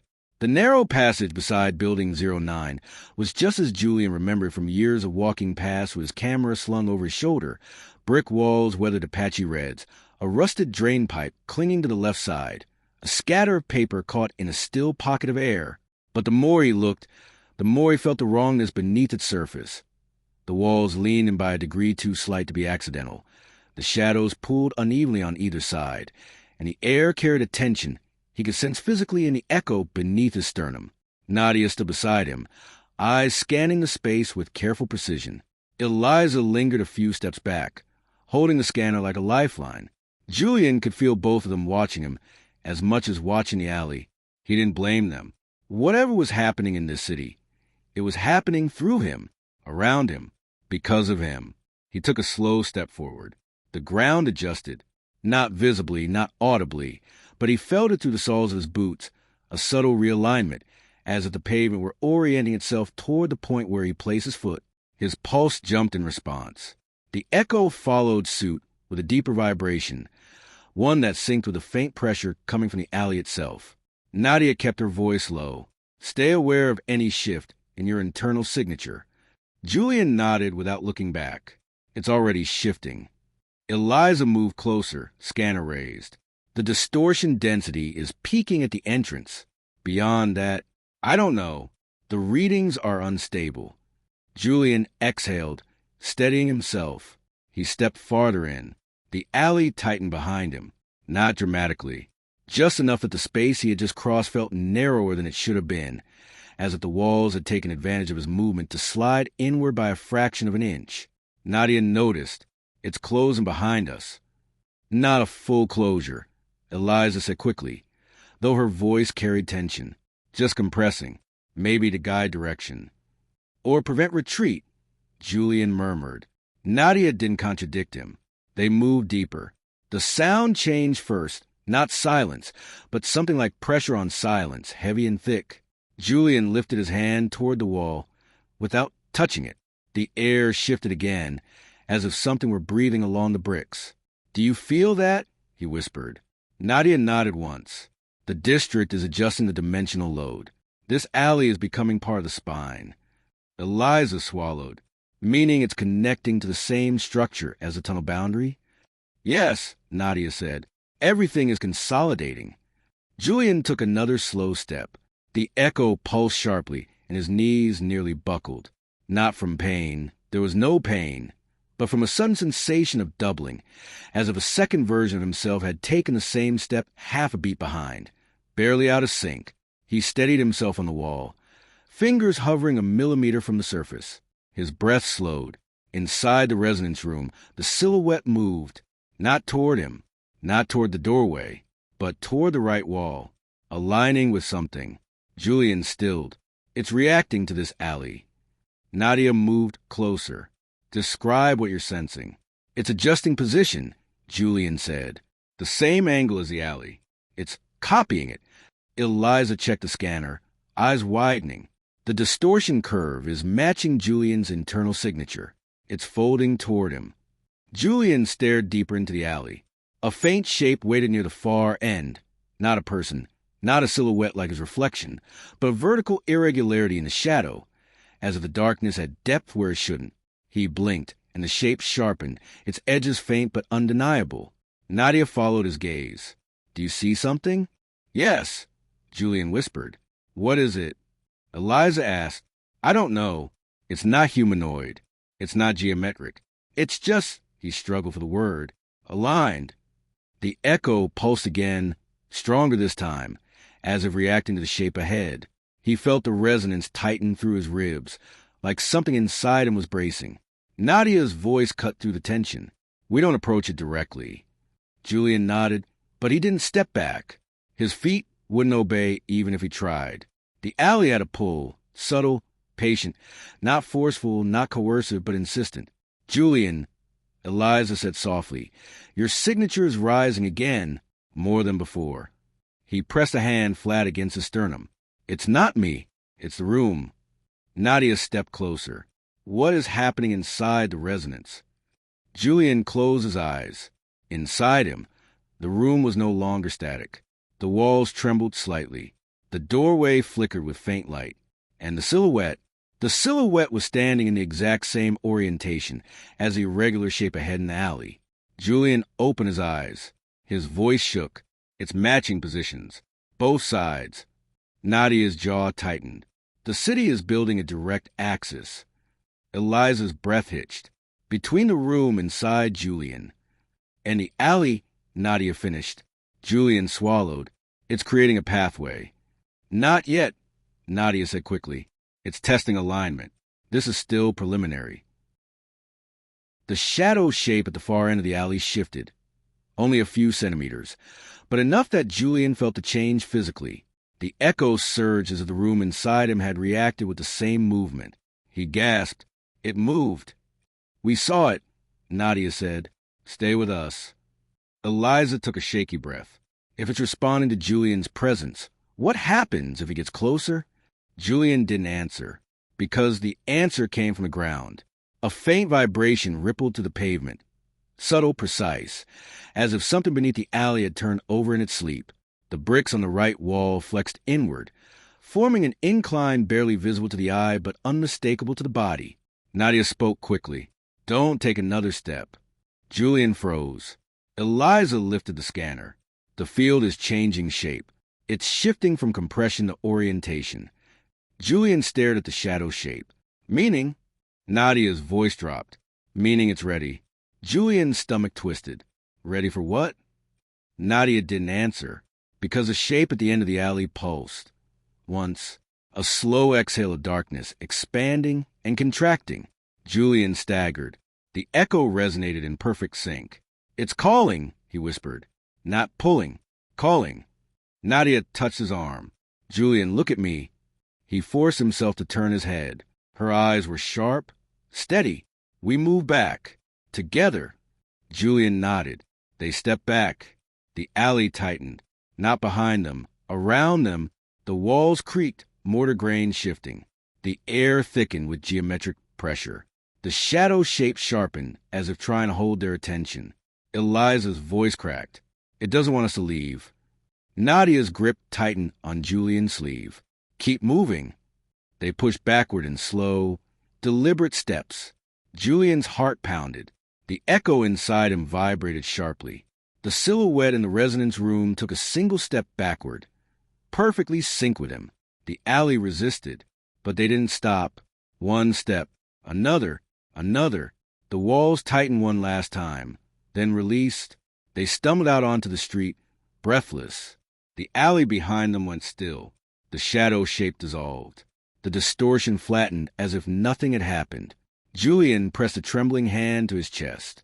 It almost aligned. Completely. Nadia nodded.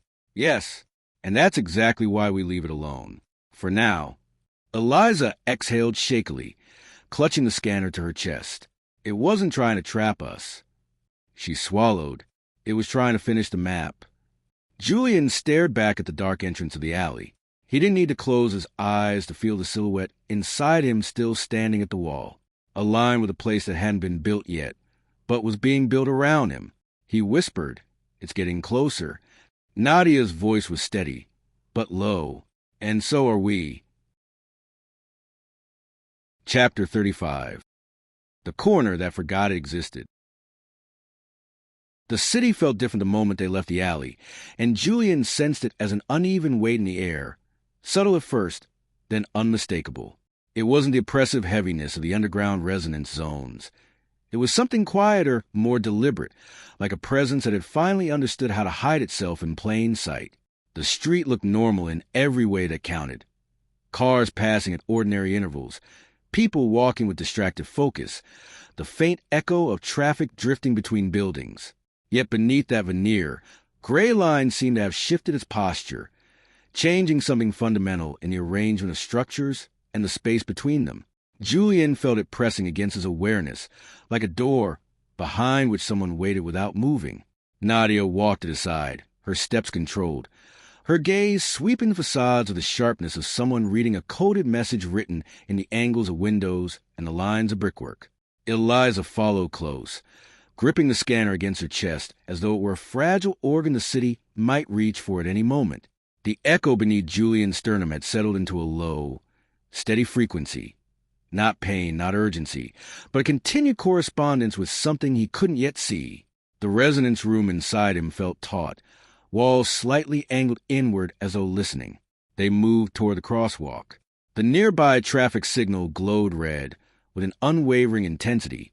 The pedestrian timer locked at a frozen number that didn't correspond to any recognizable countdown. Julian looked at it, without fully understanding why he knew it mattered. Nadia checked the time on her phone, then lifted her head again with a frown. "The interval is wrong," she murmured. 30 seconds should have passed. Julian kept his eyes on the light. "It's not measuring seconds anymore." Eliza stepped forward, raising the scanner slightly as the light switched to green with an abrupt flick that didn't fit the rhythm of the intersection. "It's alignment," she said. "Every reading we've taken since the alley indicates orientation patterns, not temporal ones. It's deciding where we should be, not when." Julian stepped off the curb and into the crosswalk without waiting for them. The echo pulsed lightly, a soft thud beneath the ribs, a recognition, almost. He kept walking until he reached the opposite sidewalk, then turned back. Nadia and Eliza were still hesitating at the curb, watching him with a trace of worry. Neither tried to hide. "Come on," Julian said. "It already knows which direction we're heading." Nadia glanced at Eliza, then crossed the street with careful steps. The frozen timer above the signal didn't move once. Eliza followed, keeping her eyes on the scanner, as if expecting the numbers to tell her something useful. They didn't. Julian didn't slow when they reached him. "It's guiding us," he said. "Not with force. With geometry." Nadia walked beside him, voice low. "Then let's see where the geometry leads." They followed the street deeper into the older part of the district, where the buildings grew taller and more worn, with chipped brick and metal fire escapes that groaned softly in the wind. Julian remembered this area well. The corners, the patterns, the storefronts that had long since closed. Yet each block felt slightly adjusted, angles a bit too sharp or too rounded, windows reflecting light in ways that seemed to ignore the sun entirely. His footsteps felt heavier here, not because he was tired, but because the ground responded, shifting subtly beneath each step. They turned down a narrower side street, the air cooling abruptly. The smell changed, too. Less exhaust, more stone, dust, stale water. Julian slowed when the street opened ahead, revealing a space he recognized instantly. Or at least, he was supposed to recognize it. Something was wrong. He stopped. Nadia nearly collided with him. "Julian?" He didn't answer immediately. He stepped forward another few meters, eyes fixed on the block ahead. "There was a building here," he said quietly. "The corner structure. 2 floors. Broken sign. I photographed it twice." Nadia followed his gaze. Her expression darkened.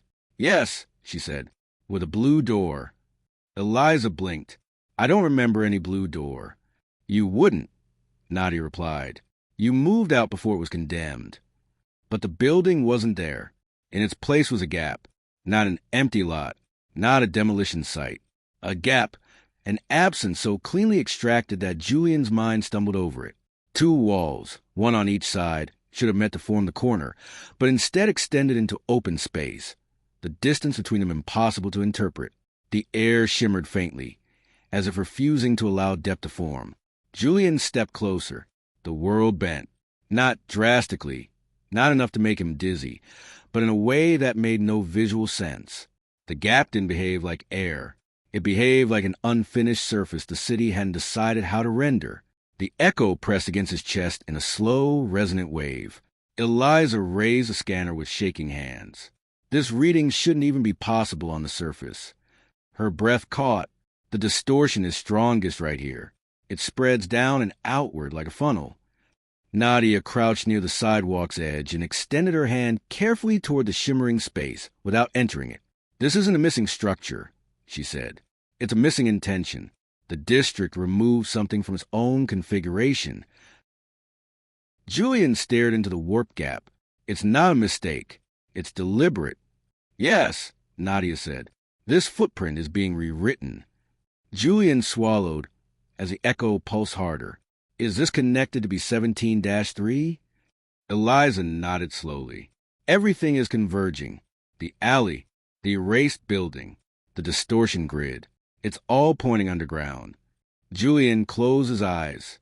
Inside him, the resonance room had changed.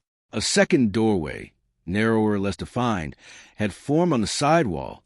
It radiated a faint, unfinished presence, like a corridor sketched in faint pencil lines, not yet given depth. "Nadia," Julian whispered, "there's a new door." Her voice steadied. "Describe it." "It's smaller, off-center.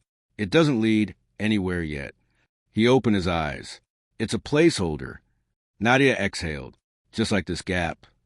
Eliza looked between Julian and the shimmering space. "It's mirroring missing structures inside him. The city is using him like a blueprint," Nadia finished. Julian felt the word hit him like a physical weight. A blueprint could be copied, altered, completed. A blueprint wasn't static. It was a template for something not yet built. "What happens when the city finishes a blueprint?" he asked quietly. "We don't let it," Nadia said. "Not if we can help it." Before Julian could respond, his phone vibrated in his pocket. He pulled it out. Unknown number. Local area code. He opened the message. "Did you feel that too?" His body tightened. "What?" Another vibration. A second message. "It took my street." Julian went rigid. Nadia stepped in. "Who sent that?" Julian typed quickly. "Who is this?"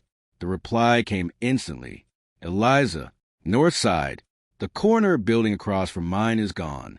Completely gone." Julian felt his breath catch. Nadia's voice grew sharper. "It's happening everywhere now." Eliza looked down the street at the shimmering absence, her face pale. The more the district corrects, the more he mirrors, and the more he mirrors, the more it corrects. Julian took a slow breath, but the echo inside him beat once. Heavy, synchronized with the gap.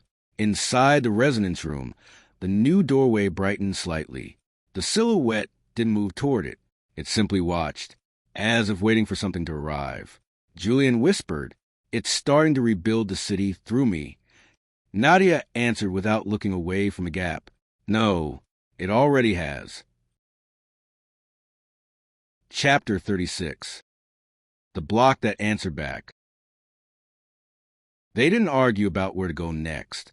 As soon as Eliza's name appeared on Julian's phone, the decision settled over them without negotiation, as if the city itself had already included this movement in its design. Nadia took one look at the screen and said, "Well, to her," and Eliza didn't object. The words "it took my street" didn't feel metaphorical. Not anymore. They moved quickly but without running, cutting away from the erased corner and heading north through streets that had started to drift out of their old positions, subtle degrees at a time. The further they walked, the more Julian felt the echo under his sternum adjust to the environment. It wasn't reacting to specific buildings or alleys now. It was reading the entire district, measuring angles and distances the way someone might read a map spread across a table. With each block, the resonance room inside him seemed to rotate infinitesimally, like a compass finding a stronger magnetic north. Nadia walked in front for a while, setting the pace. She knew the old layouts almost by muscle memory, and Julian could see when something didn't match. A crease appeared between her brows. Her line of sight lingered a fraction longer on a facade that had shifted, a stairway that had never existed, a doorway that had moved several inches to the left but still wore the same chip paint. Eliza stayed close to Julian. The scanner held low against her hip, display dimmed, but her attention was divided between the device and the city itself. In this part of Gray Line, the distortions weren't dramatic enough to scare civilians. Things were just off. The kind of off that people would blame on bad urban planning. "Do you feel it changing under us?" Julian asked quietly. "Yes," Nadia said without slowing. Eliza nodded. "The baseline field is thicker. It's not spiking, just denser." Julian pressed his hand to his sternum for a second, then dropped it. "It feels like walking across a photograph that's still developing." They crossed into northern neighborhoods, where the buildings lowered and the streets narrowed. The signs became older here, lettering faded, some partially scraped off. Balconies jutted out at inconsistent intervals, some overgrown with plants, others bare. Lamps were mounted in pairs, but not every pair matched. The city looked like someone had tried to reconstruct it from memory and filled in the blanks with approximations. Eliza pointed ahead. "That's her street." Julian followed her gaze. He had never been there before, but the moment he stepped around the corner and saw it, he understood why Eliza had texted what she did. Half the block was wrong. The first few buildings looked normal enough. Narrow facades lined up shoulder to shoulder, windows stacked in uneven columns, doorways inset beneath small awnings or exposed to the weather. But in the middle of the row, where a larger corner structure should have sat, an anchor to block, there was absence. Not a hole in the ground, not rubble, not a construction site. Just a recess of air where nothing held. Julian stopped, breath catching. Eliza did too. That wasn't like this yesterday. Nadia's posture sharpened. "Describe it," she said, though it was clear she saw exactly what he saw. The street had folded around the missing piece. On either side of the absence, the adjoining buildings leaned inward slightly, their walls stretching just enough to suggest continuity, but their facades did not meet. They surrounded a gap that refused to commit to depth. The sky above looked flatter there, as if a small cut had been made in the world, and paper had been placed behind it instead of open air. "It's like someone erased a shape from a drawing," Julian said, and the lines around it tried to close the outline. "A corner anchor," Nadia murmured. "They don't go first by accident." Movement drew his eye to the left. A woman stood near the front steps of one of the surviving buildings, arms wrapped tightly around herself despite the mild temperature. Her hair was pulled back in a loose knot, strands fallen free around her face, which looked paler than Julian remembered, strained in a way that didn't come from lack of sleep alone. Even from a distance, he recognized her. Eliza Halberg. She saw them almost immediately. Her gaze jumped from the gap to Julian, then to Eliza, and stopped there with a mixture of relief and something like accusation. "You got my message," she said when they reached her. Eliza set down the scanner and closed the distance in 2 quick steps. "Of course we did." Her voice came out softer than usual. "Are you all right?" Eliza gave a small laugh that carried no humor. "Define all right." Julian's gaze drifted back to the absence. "How long has it been like that?" "Since this morning," Eliza said. "I went out to get coffee, and when I came back," she cut herself off, shaking her head once with a small, disbelieving gesture. The building across the street wasn't there anymore. No noise, no work crews, no warning. The people on this side say it's always looked like that. They're wrong. Nadia stepped forward, eyes narrowing as she examined the gap. "What do you remember being there?" "A corner house," Eliza said. 3 floors. The paint was peeling. There was a grocery on the ground level years ago. Then nothing. The 3rd floor balcony had these terrible plastic chairs. I used to hate looking at them. Her throat worked. Now I hate that they're gone. Julian glanced at Eliza. "Does any of that show up on your old maps?" "I'll have to check," Eliza said. "But if it was unremarkable, it may only be in residency records or minor inspection files." "It was unremarkable," Eliza said. "That's the point. It wasn't important. Or at least I thought it wasn't." Nadia studied her face for a moment. "When did you first notice something was off? Before you saw the gap?"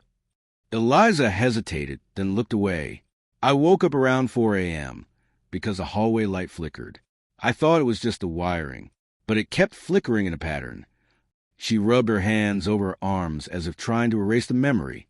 3 short, 1 long. Then nothing. Then it repeated. Julian's chest tightened. "A signal?"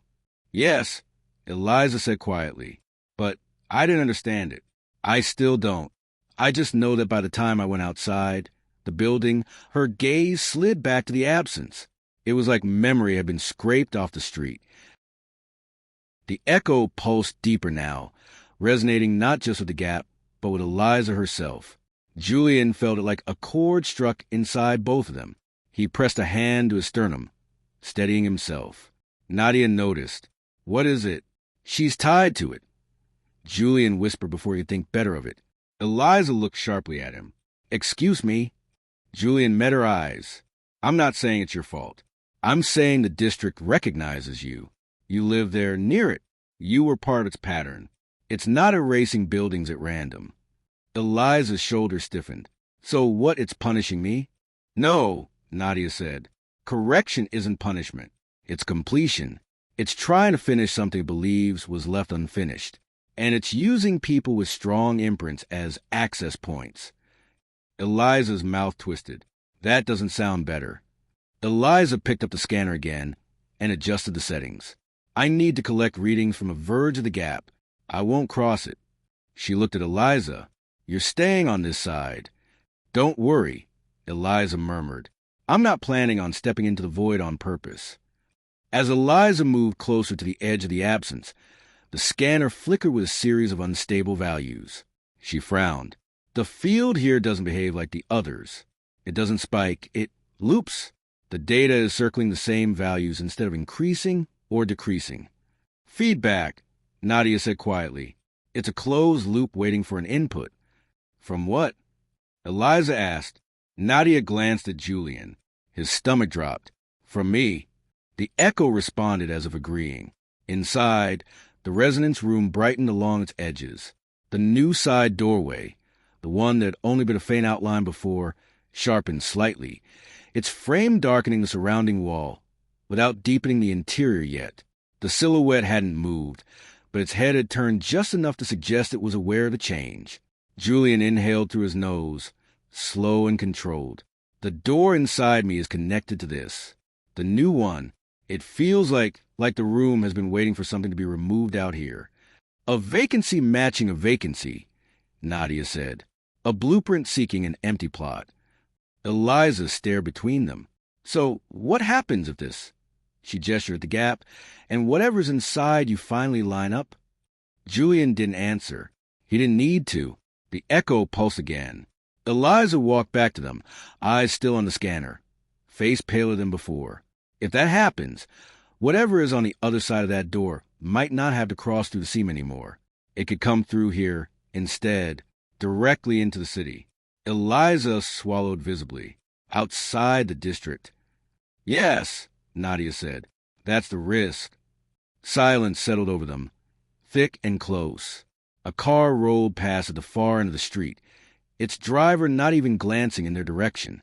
Julian watched the vehicle pass the gap. The car did not shudder, did not stutter. Its wheels remained firmly on pavement reality still recognized. The absence didn't touch everyone. Not yet. Has anyone else said anything? Eliza asked Eliza. Neighbors, passerby, anyone? Eliza shivered. The woman downstairs swears there was always an empty lot there. A guy from across the way says it used to be a shop years ago, but can't remember what it sold. And the mailman told me I was confusing this corner with another 1-3 streets over. Her voice thinned. It's like the building's gone from their minds, too. Partial overwrite, Nadia said. Some memories remain, but they've been blurred and reassigned. The district is rearranging recollection the way it rearranges corridors. Julian looked back at the gap one more time. He tried to imagine the blue door, the plastic chairs on the balcony, the faded sign. He could almost see them superimposed over the emptiness. Ghost structures layered over a place the city had decided to wipe. Inside him, the residence room's new doorway pulsed faintly. Not an opening. A heartbeat. He spoke without turning away. Eliza, when you saw the version of me at the river, did you feel anything like this? She hugged herself tighter. It was different. That felt like seeing something that had stepped out of a reflection. This feels like standing where the reflection used to be and realizing there's nothing left to reflect. Julian nodded slowly. They're connected, but they're not the same process. Nadia glanced at him. One is projection. The other is erasure. Eliza exhaled shakily. Both are forms of correction. Eliza looked at Julian, her eyes sharper now. Can you stop it? He wanted to say yes. He couldn't. I don't know, he said, but I think I'm the only one who can try. Nadia's jaw tightened as if she wanted to argue, but she didn't. We need more data, she said instead. From the seam, from the transit boundary, from every point this correction pattern touches. And we need to know how deeply your resonance is embedded before we go anywhere near B17-3. Eliza blinked. B17-3? That code from the badge. Julian glanced at her. You remember that? Yes, she said. You showed it to me in the conference room. That badge, the paper with your name on it. I remember the way the numbers looked, like they were waiting for the rest of the sentence. Nadia's eyes widened a fraction. Her recall of specific details is outpacing everyone else's. Because she lived in the district, Eliza said, her imprint is stronger. Julian's pulse picked up, which means she's more at risk. Eliza gave a hollow smile. Story of my life. The echo thudded again, harder this time. Julian pressed his hand against his chest and closed his eyes for a moment, trying to steady his breathing. The resonance room vibrated, not violently, but with increasing intensity, as if its walls were straining against the pressure pushing in from outside. The new doorway and the main one were not touching yet, but the distance between them felt charged. Nadia's voice softened, though the words weren't meant to be comforting. We can't undo what's already been erased. The district doesn't give things back, but we might be able to keep it from finishing the blueprint. How? Eliza asked. We sever the connection, Nadia said, between the internal room and external access points. We break the line at B17-3 before it finishes stabilizing. Eliza nodded slowly. If we intercept the process at the convergence point, the city may be forced to settle into an incomplete configuration. Not ideal, but better than whatever it's trying to build now. Julian opened his eyes. And if we fail? Nadia looked at him. Then the next time a building disappears, it won't be from a street. The meaning landed without needing explanation. It would be from inside something, or someone. Eliza rubbed her hands over her face once, then dropped them, her voice quiet but steady. Tell me what you need me to do. Julian met her eyes. Right now? Stay here. Don't go near the gap. Don't follow any new corridors. Don't ignore any patterns. She gave a small, grim nod. And you? Julian looked down the length of the street, past the gap, past the familiar shapes growing wronger with each hour. The echo pulsed one more time, deep and unavoidable. Me, he said. He turned back toward Nadia and Eliza. I think I need to see what the district is building underneath us before it finishes building it around us. Chapter 37. The station that wasn't closed. Julian had expected the route back toward the transit corridor to feel familiar. The cracked sidewalks, the narrow intersections, the rows of older houses half sinking into their own foundations.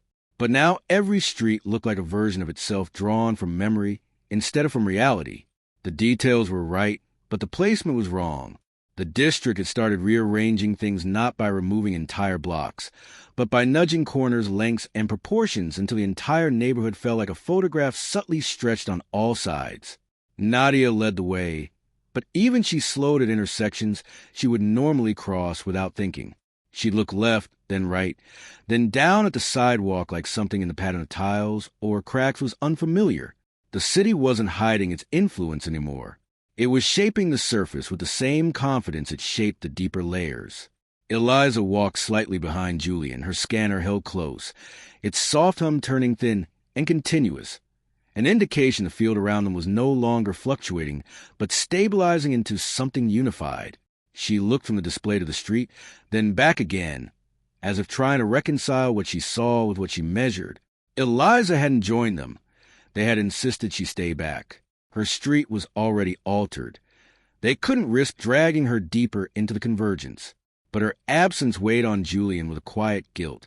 He kept thinking of the blue door she had recognized, the plastic chairs, the grocery that now existed only in her recollection. If the district was pulling structures from memory, then every fragment mattered. And Julian's memory, unwillingly, was becoming part of its blueprint. As they turned south, the air shifted. Colder, heavier, carrying the same static weight Julian had felt the first night the scene reacted to him. The echo pulsed once, and the world around him sharpened slightly. The sidewalk straightened. The lines of the buildings aligned. The street narrowed to a more intentional geometry. Nadia noticed immediately. It's pulling us toward the station. Eliza glanced up from her scanner. The old North Line stop? Yes, Nadia said. The one they closed after the collapse. If the district is reactivating the transit spine, that's where it would start, with the oldest anchor. Julian swallowed. The convergence point. Or one of them, Nadia said, but likely the strongest. They approached the main road. Traffic thinned as they walked, as if fewer people were choosing to drive along this corridor. The storefronts here were shuttered, but Julian couldn't remember if they had always been shuttered or if he was misremembering them. A graffiti tag he had photographed years ago was gone, replaced by plain concrete. A set of external pipes he remembered leaning slightly outward were aligned perfectly now. Eliza murmured, "The changes get cleaner the closer we get." "Cleaner?" Julian asked. "Less noise. More intention. The distortion stops being random and starts being structural." Julian felt the echo tighten in agreement. When they reached the corner, he saw the entrance, the North Line station. Only it no longer looked abandoned. The rusted railings had been straightened. The cracked concrete steps looked newly poured, though the surface still bore the same faint stains and dirt patterns he remembered. The overhead sign, which had hung broken for years, now sat level and intact, but the letters were wrong. Not scraped, not faded. Wrong. As if the station's name had been overwritten with characters from a map that didn't belong to this city. Nadia stopped at the top of the steps, staring at the sign with a mixture of recognition and dread. That's not the original font. Julian stared too. It's not any font I've seen. Elongated verticals. Eliza murmured. Tapered crossbars. The proportions shift downward. It's iterative. Julian's chest tightened, like the writing in the resonance room. Nadia turned sharply. Exactly like that. They descended the steps slowly. The deeper they went, the colder the air became. Not the natural chill of an underground space, but the layered cold of a place pulled out of alignment with itself. Light spilled from the corridor ahead. dim and steady, though no bulbs or fixtures were visible. The moment they crossed the threshold, Julian felt the echo strike, like a slow, resonant note. His breath hitched. The resonance room inside him shifted. One wall turned inward a fraction. The second doorway brightened. And the silhouette took a step. Julian stumbled. Nadia grabbed his arm instantly. "Talk to me. What happened?" "It moved," Julian whispered. "The presence?" she asked. "Yes," he said, toward the new doorway. Eliza's voice thinned. "It senses a station." Julian nodded once. "And the station senses it." They walked deeper into the hall. The North Line station had always been small. One corridor, a set of stairs, a single platform. But now the space looked stretched. The walls bowed slightly, the ceiling arched a little higher, and the faint echo of their footsteps didn't bounce accurately. It felt like the platform ahead was farther away than it should have been. The corridor turned left. They followed. Julian expected to see the familiar graffiti and broken tilework. Instead, the walls were clean. Too clean, not polished, but void, as if every mark, scratch, and stain had been erased without leaving any trace behind. The station had been reset to a default state the city thought it once had. A faint hum vibrated through the floor. Julian stopped. "Do you hear that?" Nadia nodded. "That's not structural." Eliza swallowed. "That's a corridor alignment." Julian closed his eyes for a moment. Inside, the resonance room pulsed in rhythm. The silhouette stood at the side doorway again, waiting. He opened his eyes. "We're close," he said. The corridor widened, then opened into the platform level. Julian went still. The platform wasn't empty. 3 figures stood at the far end.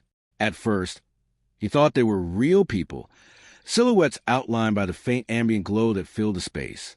But as his eyes adjusted, he realized they were not moving. They were not breathing. They were not fully formed.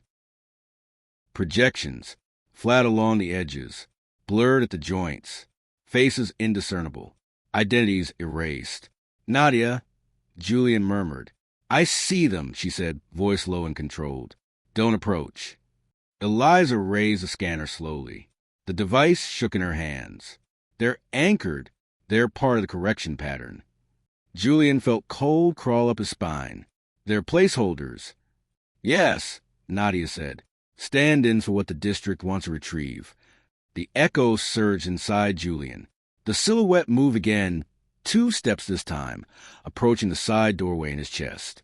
He gasped. "It's sinking," stronger than before. Eliza stared at the scanner. "This area isn't just a convergence point. It's a staging zone." Julian forced his eyes away from the projections and looked down the length of the platform. At the far end, in the darkness beneath the arch, a faint vertical line of light flickered, thin, precise, growing brighter, like a doorway drawing itself into existence. Julian's breath caught. "Is that—" Nadia's voice hardened. "Yes," Eliza whispered, "a surface-level boundary." Julian stepped back without realizing it. Inside his resonance room, the side doorway flickered. The silhouette turned toward it. Slowly, deliberately, Julian felt the walls around the room brace, the space tightening as if preparing for an impact. He whispered, voice barely audible, "It's opening." Nadia turned to him sharply. "Julian, stay with us." But Julian could barely hear her, because the flickering vertical line at the end of the platform brightened into a sharp, perfect column of white, and something on the other side pressed into it with the slow certainty of a hand testing a door. It already knew the shape of. Chapter 38. The platform that waited without moving. The light at the far end of the North Line platform did not pulse rhythmically. It didn't flicker the way a faulty bulb might, nor did it shimmer like heat distortion. It held, thin, vertical, steady, like a line drawn with impossible precision through the dark. Nothing on the platform moved, not even the 3 projection figures, standing frozen at the opposite side, their edges trembling faintly in a way that suggested they belonged to a geometry that hadn't settled. The air around the boundary felt heavier, not oppressive, cooperative, almost eager. The district was adjusting the room for something expected. Julian felt the echo tighten under his sternum. the pressure traveling up into his throat and down into his legs like a slow pulse of electricity. The resonance room inside him responded immediately. He could sense the walls aligning again, each surface turning a fraction, the angle shifting like a camera lens adjusting its focal length. The silhouette inside did not approach the doorway, or the new one on the side wall. Instead, it stood motionless, turned slightly toward the direction of the station as if listening.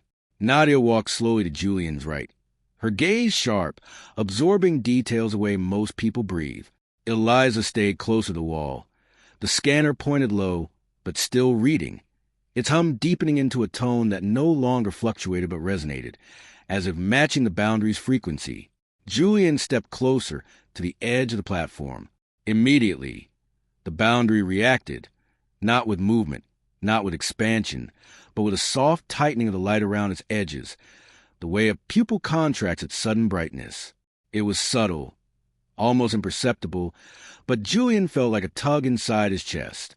Nadia stepped beside him. "Careful. I'm not touching it," Julian whispered. "No," Nadia said, "but it's touching you." Eliza approached cautiously, eyes never leaving the column of light. "This isn't a portal," she said. "Not yet. It's a frame." "A frame for what?" Julian asked. "A path," Nadia murmured, "but not one built for us." The three stationary figures at the far end of the platform seemed to shift, though their positions did not change. Julian blinked. The impression wasn't visual. It was spatial, like the figures were recalculating their distance from him in a way his eyes couldn't track. Their forms trembled at the seams, edges drawing inward or flaring outward in tiny increments. One leaned slightly forward, one slightly back, the third angled toward the boundary with a faint tilt. Julian whispered, "They're placeholders." Nadia nodded once. "They represent a pattern the district is trying to restore. But they're not people," Eliza added quickly. "They're not ghosts. They're structure." Julian swallowed. Why show them at all? Eliza adjusted the scanner. "Because the district doesn't erase without replacing. The platform used to be busy. The district wants to remember movement here. Flow, occupancy. Population," Nadia said. Julian's chest tightened. "It's rebuilding." Nadia didn't answer. Julian stepped slightly forward.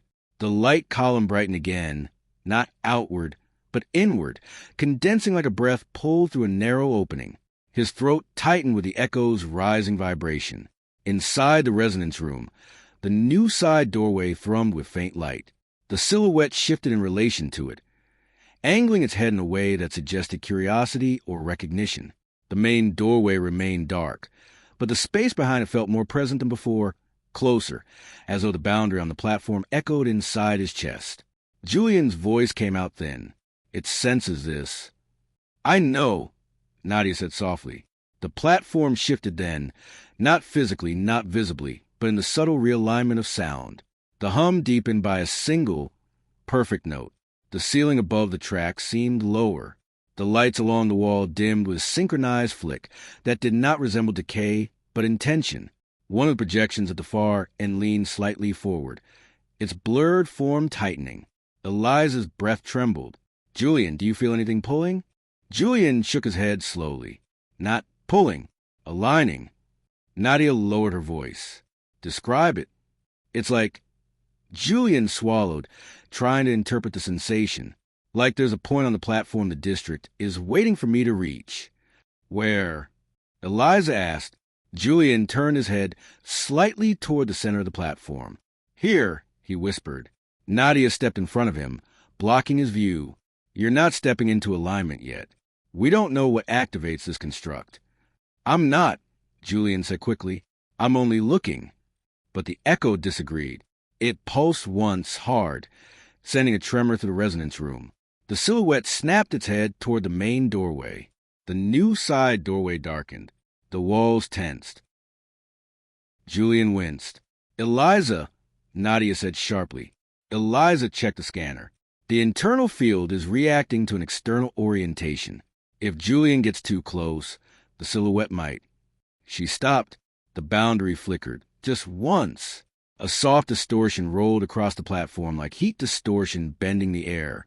The projection closest to the boundary shifted, its form sharpening slightly. Its head turned, or seemed to turn, toward Julian. Julian's pulse spiked. "It's looking at me." "No," Nadia said quietly. "It's responding to your place in the room."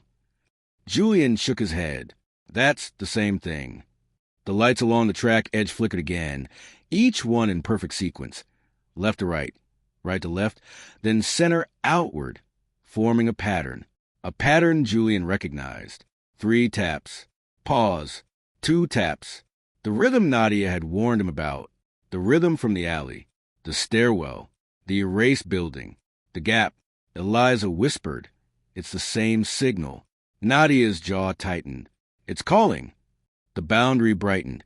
A sharp flash, not of light, but of clarity. The column didn't grow in size, but in definition. Every edge sharpened. Every line straightened. Every millimeter of the frame aligned perfectly with the geometry of the platform. Julian felt the echo respond with a full-body jolt. He stumbled back, bracing a hand on the wall. The resonance room inside him shook, not violently, but with a structural shift that felt irreversible. The main doorway brightened along its frame. The silhouette stepped toward it, half a pace, then froze again, its form vibrating as though caught in a decision. Nadia was at Julian's side instantly. "Julian, talk to me." He forced his breath steady. "The doorway, it's waking." Eliza's voice cracked. "The internal one?" "Yes," Julian whispered. "And the one on the platform is responding to it." Nadia steadied him. "We need to leave. Now." Julian didn't argue. They moved quickly, but not chaotically. Nadia leading, Eliza scanning backward, Julian staying between them, keeping his eyes away from the brightening boundary.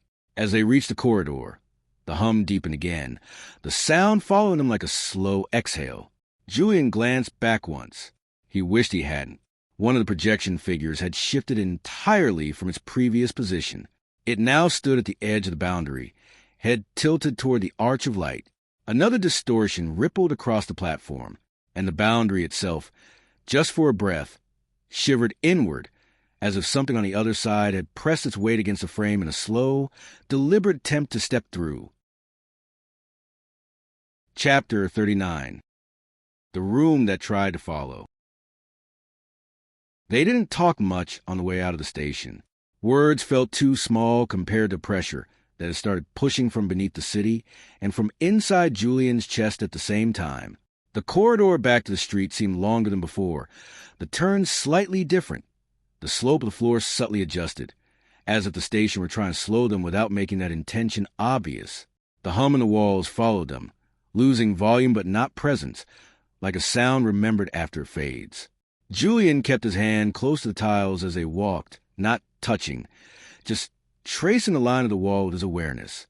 The surface wasn't vibrating anymore. It was still, completely still. That shouldn't have reassured him, but it did the opposite. Movement meant the city was working, changing, building. Stillness meant it had finished something. Nadia glanced back once to make sure he was following, then returned her gaze to the next corner as they climbed. Eliza moved alongside him, the scanner cradled in both hands, sunglasses pushed up into her hair as if she had forgotten they were there hours ago. The device no longer hummed at all. Its screen was dark, despite the fact that it was powered on.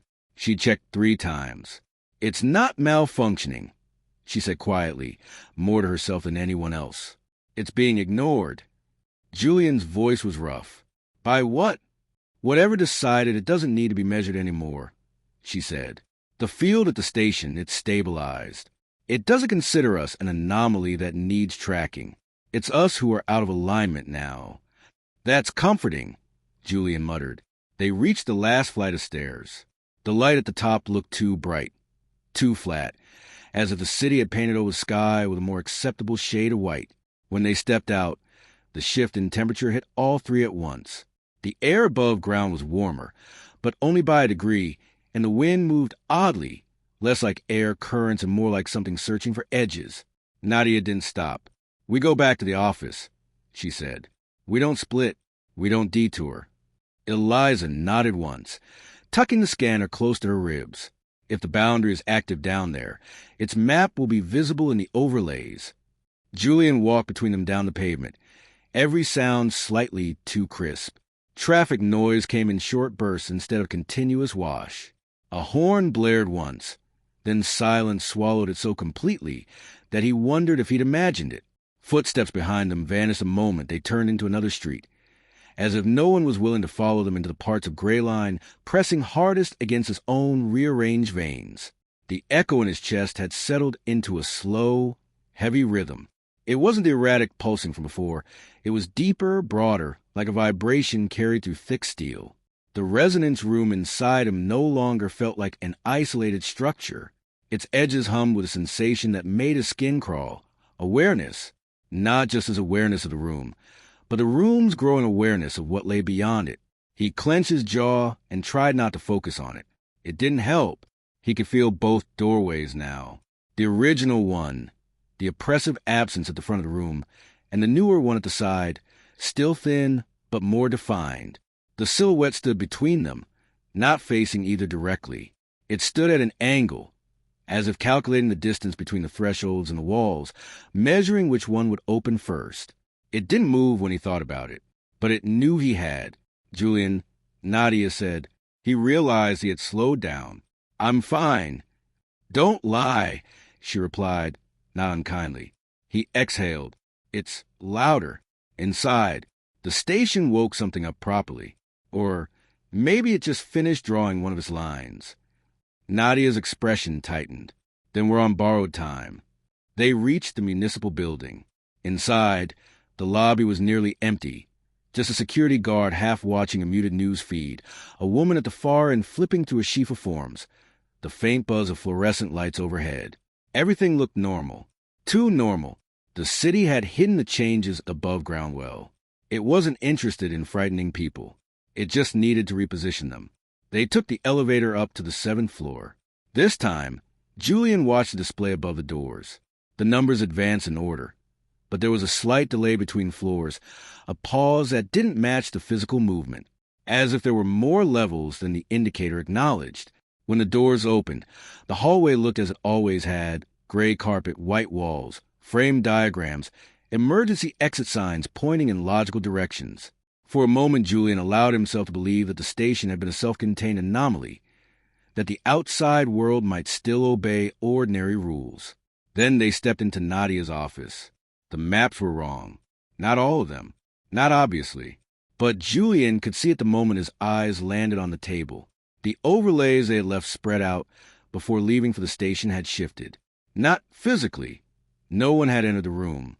The positions of the sheets were the same. The coffee mug sat exactly where Nadia had left it. The pens had not rolled. But the lines on the transparent grid were different. "Don't touch anything," Nadia said immediately, raising a hand as Julian moved closer. She walked around the table slowly, her jaw tight, eyes scanning each layer with precision that made her shoulders rigid. Eliza set the scanner down gently and leaned over to see. "The distortion path has moved," she whispered. "It's thicker. The route to the transit spine is cleaner." Julian stepped to the far side of the table, ignoring Nadia's warning, and stared. The line that had once been a jagged, hesitant curve across the district's northern quadrant now sliced more directly through the map, folding into a shape that looked both deliberate and familiar. It connected the station they had just left at the seam, then to the erased building gap, then to be 17-3, forming a path that felt less like a route and more like a signature. He realized what it reminded him of. "The room," he said softly. Nadia glanced up. "What?" "The layout," he said. He traced the path from the station to the seam with his fingertip, careful not to touch the actual paper. "Here to here, then under, then across. It's the same pattern as the resonance room's walls. The angles, the way it doesn't quite close. It's copying that geometry." Eliza looked from the map to him, then back again. "Or the room is copying the city's new shape." Nadia pressed her fingertips against the edge of the table, knuckles whitening. It doesn't matter which came first anymore. They're converging toward the same structure. Julian's chest tightened. If the room finishes matching the city, or the city finishes matching the room, what happens? Nadia didn't answer. Eliza did, voice barely above a whisper. There won't be any separation left. Inside and outside will be two perspectives on the same space. Julian swallowed. And me? Nadia finally looked at him. You'll stop being the link between them. That sounds like a good thing, he said. It's not, she replied, because if the structure no longer needs a link, it means it's closed its own circuit. You won't be a bridge anymore. You'll be part of the design. The echo thudded once, as if to underline her words. Julian sat on the edge of the chair nearest the window, elbows on his knees, staring down at his hands. What does being part of the design feel like? Because I get the impression I'm already there. Eliza moved from the table to the whiteboard, grabbing a marker with slightly trembling fingers. We need to break the loop before it completes. How? Julian asked, still not looking up. We go where the path ends, Nadia said quietly. Julian knew what she meant before she said it. Be 17-3. Yes. We're not ready, Eliza protested. We barely survived standing on a platform while the boundary warmed up. We don't know what's at that level. We don't even know if the structure below B-17 was ever finished, or if it exists only in the district's imagined version of itself. We will not survive if we wait, Nadia said. Sooner or later, the convergence will happen with us sitting in this office arguing about it. I'd rather meet it where we might have some leverage. Julian lifted his head. What leverage? Nadia held his gaze. You. He gave a short, humorless laugh. I'm not leverage. I'm the problem. You're both, Nadia said. The district is using your resonance to stabilize its corrections. That means you're not just subject to its influence. You're also one of the few things that can interfere with it. Eliza capped the marker with more force than necessary. Interfere how? By letting the presence inside him step fully into the structure under B-17-3? What if that's exactly what it wants? We don't let it finish, Nadia said. Julian's voice was quiet. And if we go down there, and I'm the last thing the city needs to complete its blueprint, then we make sure you don't complete it, Nadia said. The silence that followed was heavy enough that even the maps on the table seemed to bear its weight.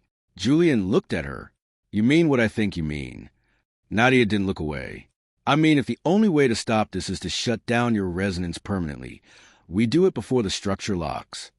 Eliza stared at her. You're talking about killing him. No, Nadia said. I'm talking about breaking the circuit. Death might not be the only way. And if it is? Julian asked. Nadia didn't answer, because the answer was obvious. He leaned back in the chair, staring up at the ceiling. Faint hairline cracks traced shapes across the plaster, shapes he might once have ignored. Now, he could see them trying to mirror the distortion map on the table. The city was updating itself by degrees. Even here, he closed his eyes. The resonance room stood immutable in his mind, except it wasn't. The walls that had once been smooth and matte now held faint lines, like drawn annotations. Shallow grooves that traced outlines from one corner to another. The main doorway glowed along its edges with a faint, steady light. The side doorway pulsed weaker but more frequently, as if marking a different rhythm. The silhouette had moved to the center of the room, not closer to him, not closer to either door, just centered, balancing itself at the heart of the structure. Julian, Nadia said. He realized his breathing had gone shallow. I'm here. What do you see? She asked. He didn't want to answer. He forced the words out anyway. It's more finished. The room. There are lines now, connecting points. The presence moved. Where? Eliza asked. To the middle. Nadia's brows drew together. That's new. Yes, Julian said. It feels like it's waiting for the rest of the shape to settle before it chooses a door. Eliza paced once, then stopped. Then we go before it chooses. How soon? Julian asked. Nadia looked at the map again. The distortion route pulsed faintly on the live overlay. Its brightest node glowed beneath the label B-17-3, like an eye half open. Tomorrow, she said. Julian stared at her. That's not a lot of time. It's more than we might have, she replied. The station boundary is already active, but it hasn't fully connected to the seam. The gap on Eliza Street hasn't been used yet. The convergence is incomplete. That means there's still slack in the system. We go while there's given the structure. Eliza's shoulders slumped slightly, not in defeat, but in resignation. We'll need route maps, emergency exits, a way to isolate Julian's resonance if it spikes. Nadia nodded. I'll pull the old layouts for 17 and everything they try to hide below it. You cross-reference with what the distortion map says the city thinks is there now. Julian's throat felt dry. And what am I supposed to do? Nadia turned fully toward him. You rest. He almost laughed. I don't think it's going to let me. Then you pretend, Nadia said. You take the time anyway. Eat something. Sit somewhere that isn't actively rearranging itself. If you're exhausted when we go down there, you won't be able to tell whether what you're seeing belongs to the district or to your own failing perception. And if there's no difference, he asked. Then I'll tell you, she said. Eliza unplugged the scanner and set it aside. I'll go through the data from the platform. The moment that boundary brightened, the recorder caught something odd at the edge of the spectrum. If we can figure out how it's forming, we might be able to disrupt it, or at least anticipate when it will try to open again. Julian stood slowly. His legs felt heavier than they should have. And Eliza? Nadia's eyes softened just a fraction. I'll tell her to stay away from any more missing corners. We won't mention B-17 yet. There's no point dragging her deeper until we know whether there will be a deeper. Do you really think she'll listen? He asked. No, Nadia said, but I'll try. He moved to the window. Outside, gray lines sprawled in monotone layers. Streets, roofs, cables, small clusters of people moving through paths that were already shifting beneath them. From this height, the distortions were almost invisible. The city looked like itself. But if he unfocused his eyes, he could see faint lines connecting certain points. A crosswalk here to a rooftop there, an alley to a maintenance door. The erased corner of Eliza's street to the approximate location of the North Line station beneath them. Invisible connections, like strings pulled tight through concrete and steel, all of them vibrating faintly in the same rhythm as the echo under his sternum. He pressed his fingertips against the glass.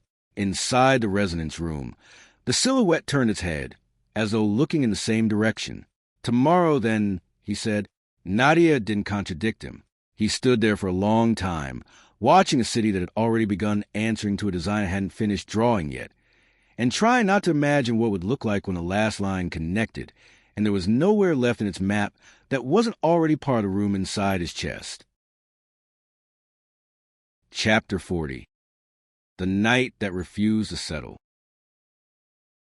Julian wasn't sure how long he sat there after Nadia left. Time moved strangely. Minutes stretched and compressed without warning, as if the apartment itself was caught between its own geometry and the city's new version of it. Eliza stayed nearby, tablet balanced on her knee. The soft glow illuminated her face in a way that made the room feel both safe and fragile. Outside, the city hummed in a tone that didn't belong to any machine or structure he recognized. It was low, steady, and unsettlingly patient. He leaned back against a couch, trying to let his body relax, but the echo under his sternum stayed active, responding to something he couldn't yet name. The resonance room inside him felt brighter this time, not lit exactly, but clearer, its edges sharper. The faint grooves running along the walls had deepened into coherent lines, each one connecting corners and doorways in a pattern he didn't recognize and didn't want to. The silhouette stood in the center again, not fully formed but more substantial than before, its posture angled slightly toward the room's main doorway, as if anticipating something that hadn't arrived yet. Julian rubbed his face, trying to shake the sensation. It won't settle, he murmured. Eliza looked up. The echo? The whole room, he said. It feels restless, like it's adjusting itself. She set the tablet aside. Then it's reacting to the station, and to the alignment shift. Julian breathed slowly. It hasn't stopped since we left. Eliza nodded once, thoughtful. Nadia was right. We don't have long. Julian didn't answer. His focus drifted again toward the shape of the room inside him. The lines crossing the walls glowed faintly, their intersections pulsing like quiet signals. They weren't random. They were instructions, paths, or boundaries. The silhouette wasn't ignoring them. It was listening, as if waiting for the lines to finish drawing before taking another step. He tried to pull away from the image, but the room clung to his awareness with a weight that felt almost gravitational. Eliza stood and moved toward the kitchen, grabbing 2 glasses. "Drink something," she said. "If your body crashes when the room spikes again, you'll collapse before either door opens." Julian nodded, took the glass, and drank despite the metallic taste that lingered beneath the water. Everything in the city tasted that way now. Buildings, air, even sound. "How's the overlay?" he asked, gesturing at her tablet. She walked back, scrolling through layers of data. "The transit corridor isn't stabilizing the way it should. The boundary we saw at the platform is active, but the route around it is still shifting. That means the district hasn't decided if it wants that boundary to be an entrance or an exit." Julian's stomach tightened. "For what?" "Not sure yet," Eliza admitted, "but the timing lines up. The room inside you, the boundary at the station, the erase block on Eliza Street. They're all adjusting to the same pattern." Julian rested his head against the back of the couch. "So everything is synchronizing." "Yes," she said, piece by piece. A chill moved through the apartment, not a normal shift in temperature. This was more precise, like a cold draft passing through a room with no open windows. Julian sat up straighter. "Did you feel that?" Eliza froze for a moment, then nodded. Something brushed the field. Julian swallowed. "Inside the room, the lines—" He didn't finish.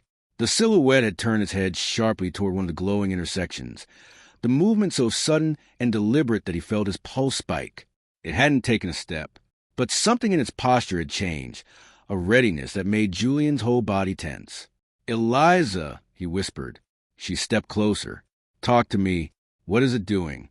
"It saw something," Julian said. "Not me, not the doors. One of the lines." Eliza leaned in, her voice low. "Which one?" Julian closed his eyes briefly, trying to force clarity. "The line closest to the main doorway. The one that bends inward. It's glowing brighter. It wasn't before." Eliza's eyes widened. "Then the room is almost finished mapping the city's distortion path."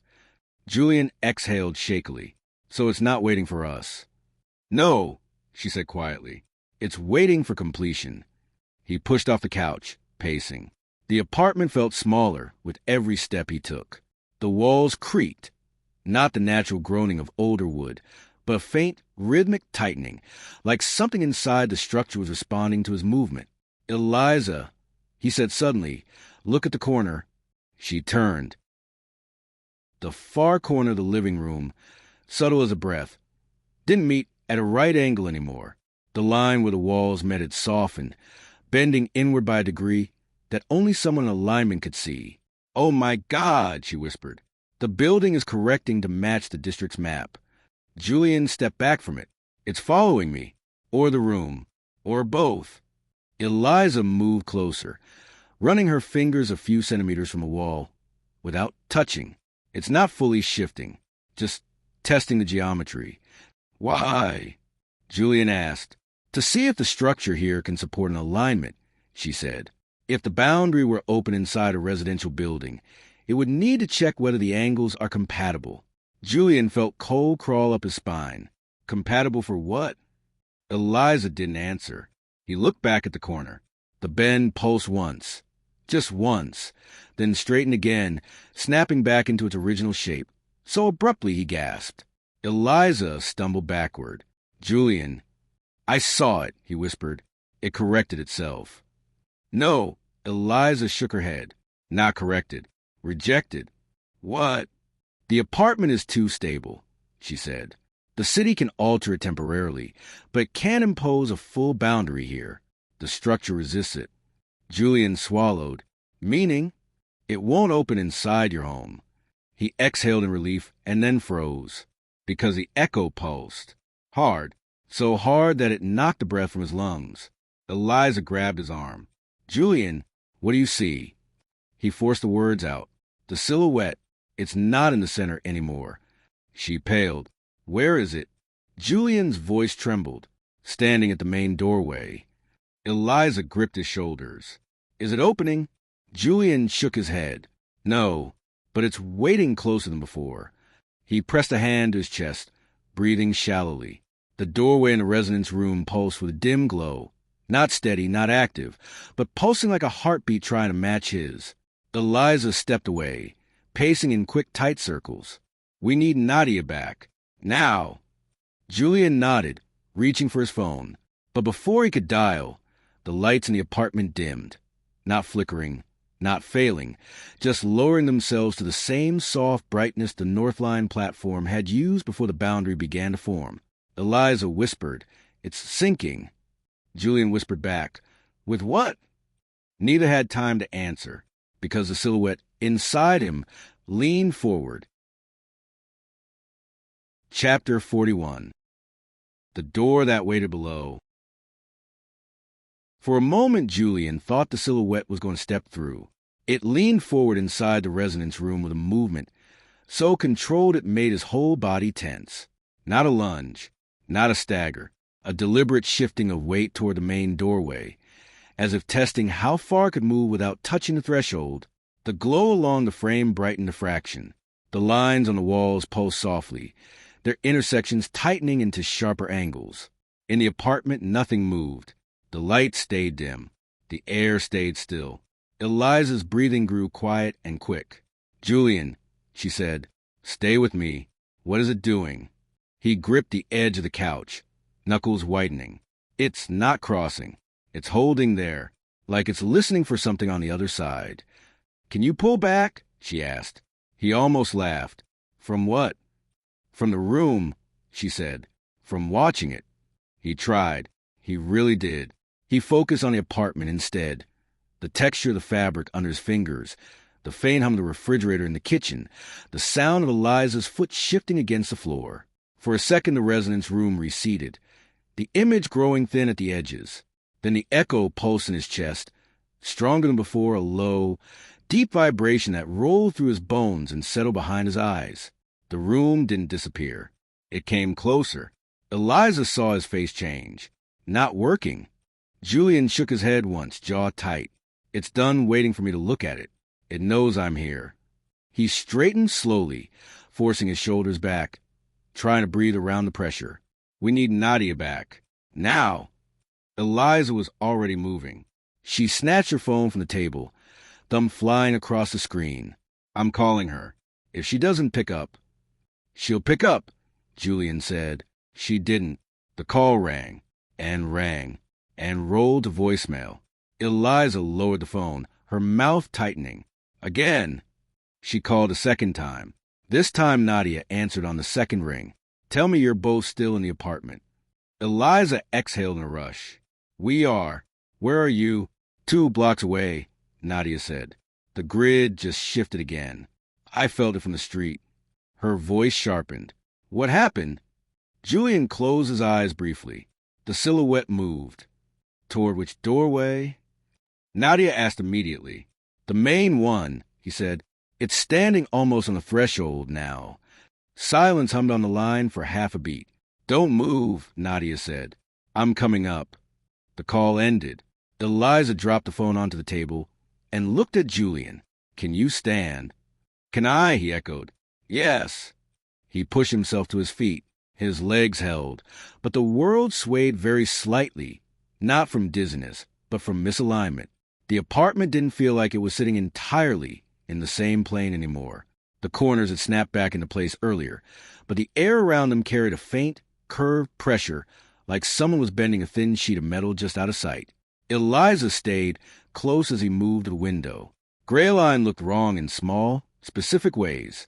He could see the Northline corridor from here as a faint depression between the buildings, a line of slightly darker shadow running beneath the surface of the streets. The district's hidden anatomy. At several points along that line, the air seemed thicker, the light bent, the angles shifted. He knew those points now. The seam, the erased corner on Eliza's block, the platform where the boundary had formed. And somewhere beyond his field of view, the place the city called B17-3. He swallowed, throat dry. Behind him, the resonance room pulsed. The silhouette held its position, body angled toward the doorway. The glow along the frame flickered faintly, like a light deep underwater. "Julian," Eliza said from behind him, "do you feel anything else? Any pull? Any invitation?" He shook his head slowly. "No, that's the problem. It doesn't need to pull anymore. It knows we're going to it." A knock rattled the apartment door, too sharp for the building's usual sounds. Eliza flinched. "Who is it?" Julian called, even though he knew. "Open up," Nadia's voice replied. "It's me." Eliza went first, checking through the peephole before unlocking the door. Nadia slipped inside quickly and shut it behind her, her gaze already scanning the room for changes. Her hair was slightly damp at the edges, as if she'd walked faster than usual in the cold air. She looked at Julian last. "How bad?" she asked. He gave a short, humorless breath. "About as bad as we expected." She stepped closer, her eyes narrowing, not with suspicion, but with clinical focus. "Describe the last change." Julian turned away from a window. "The apartment tried to bend around me. The corner shifted, then snapped back. The room inside me, it didn't snap back. The silhouette moved to the door." "Any new lines?"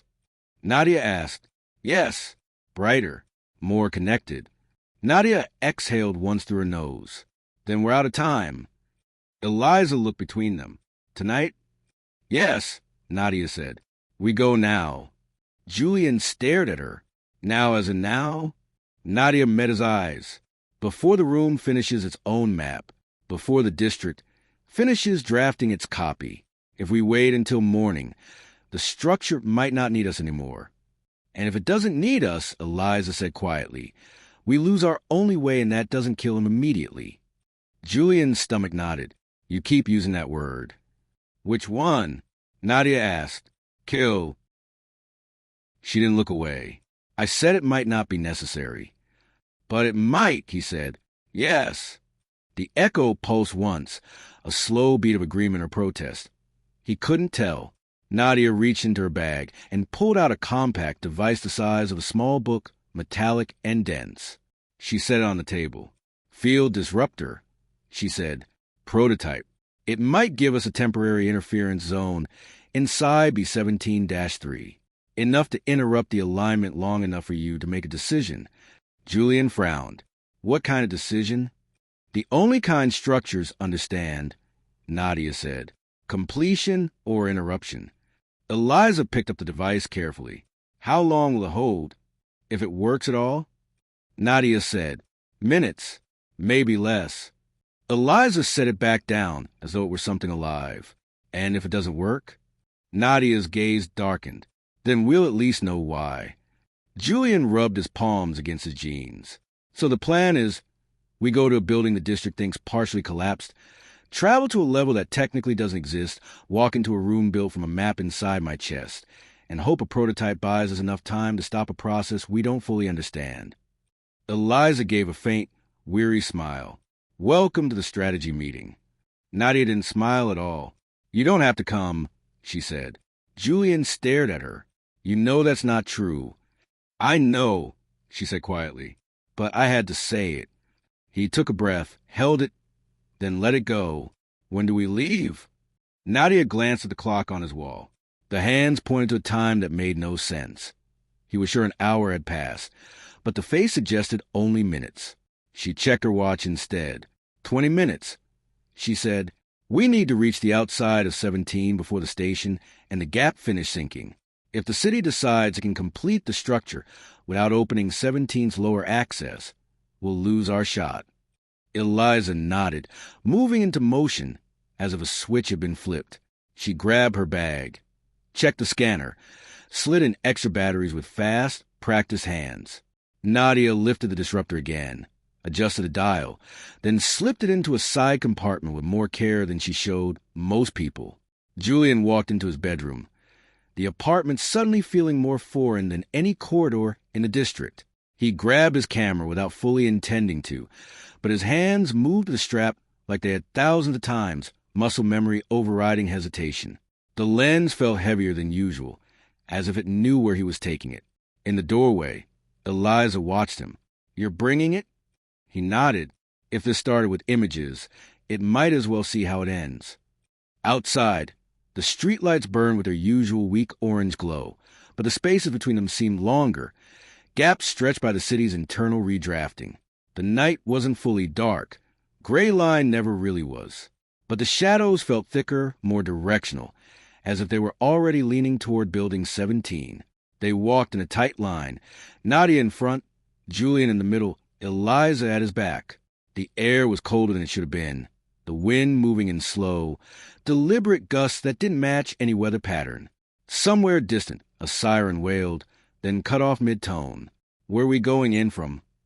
Eliza asked. "Not the main entrance," Nadia said. "That's under too much surveillance. Whatever the district is doing down there, it's learned to fold itself inside official blind spots. We use service access." Julian frowned. "Doesn't that just mean we're walking straight into the space it expects no one to use?" "Yes," Nadia said, "which is why it won't be crowded." They turned off the main road 2 blocks before the familiar silhouette of Building 17 came into view. From this angle, it looked more like a dark mass than a structure. Its windows mostly dark, upper floors silent.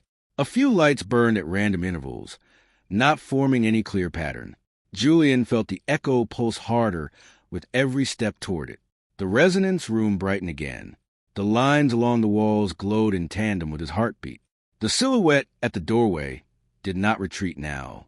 It simply waited, angled as if following his movement across some unseen grid.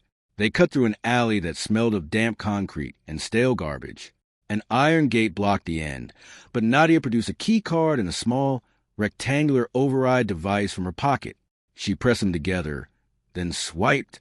The gate buzzed once and unlocked with a dull click. "You never said you had that," Eliza murmured. "You didn't ask," Nadia replied. Beyond the gate, a cramped service yard opened.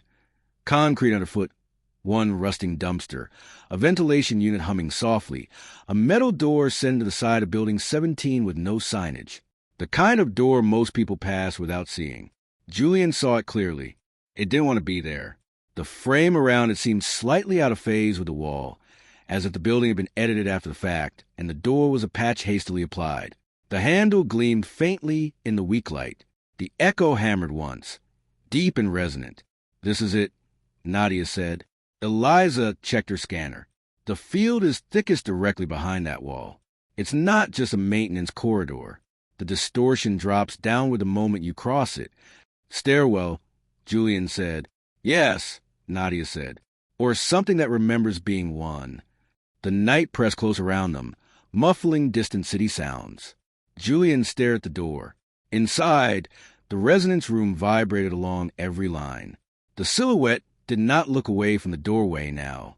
It stood very still, body adjusted, as though something on the other side of its threshold had just taken a position that mattered.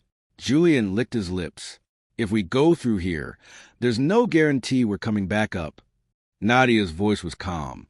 There was never a guarantee. Eliza swallowed. "If we do nothing, there's no coming back for what the city becomes either." Julian nodded slowly. He stepped forward. His hand closed around the metal handle. It was cold, not the cold of the night. The cold of something that had been waiting, far longer than it had any right to. Chapter 42. The level that shouldn't exist. The handle resisted at first, as if the metal itself had decided it did not want to move. Julian tightened his grip and pulled again. Something inside the mechanism gave a soft, grudging release, and the door opened inward with a quiet scrape that sounded louder than it should have in the hush of the service yard. Cold air poured out from the darkness beyond, sharper and more precise than the night air behind them, carrying with it a faint smell of concrete, metal, and something else underneath that he couldn't name. Not rot, not dust, something like the absence of both. Nadia stepped in first, flashlight already in hand. She swept the beam low and slow. The light fell on a narrow landing and a flight of concrete stairs going down.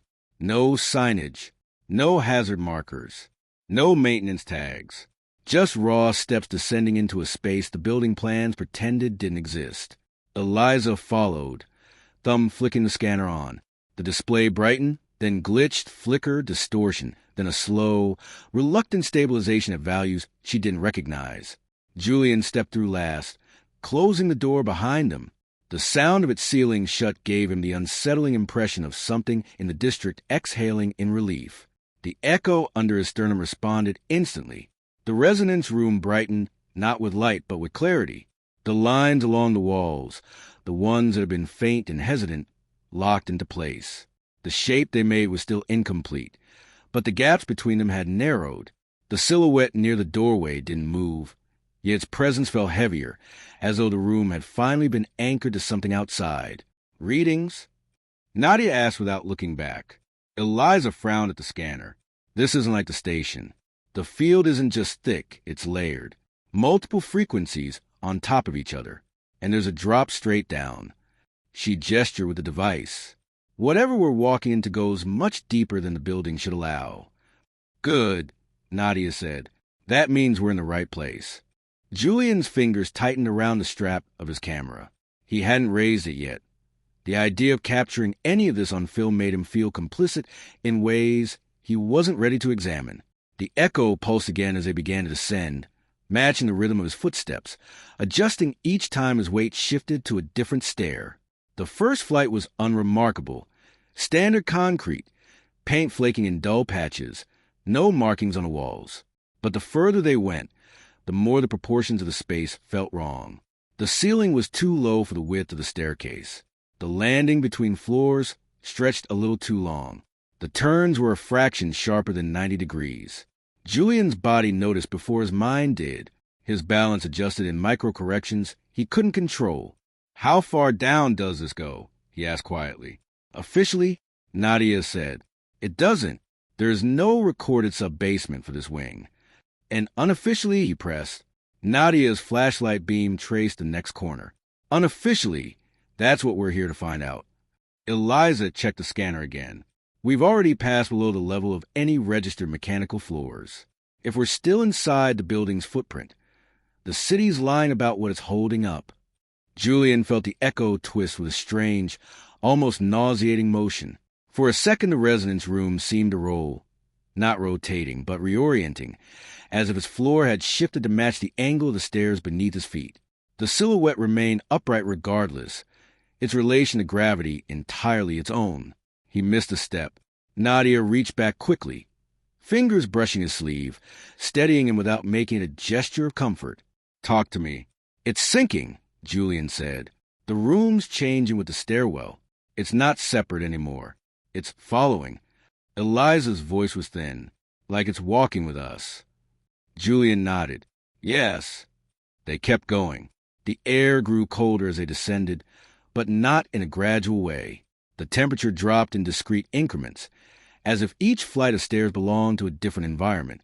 At one landing, the air burned cold in his lungs. 10 steps later it was merely cool. 10 after that it sank to bone-deep chill, bypassing the skin entirely. "Level transition," Nadia murmured. "The district's built layers." "Of what?" Julian asked. "Of memory," she said. "Structural memory. It's replaying the collapse. Except this time, it gets to decide what stayed and what fell." They reached a broader landing at last. No more stairs. Just a corridor stretching ahead, low-ceilinged and narrow. The walls were poured concrete, unpainted, veined with faint hairline cracks that traced paths like capillaries. No pipes, no wires. The air had the stillness of a sealed storage facility that had never been opened. Eliza lifted the scanner. Her breath caught. "We're here." Julian looked at her. "Where?" She turned the display so they both could see.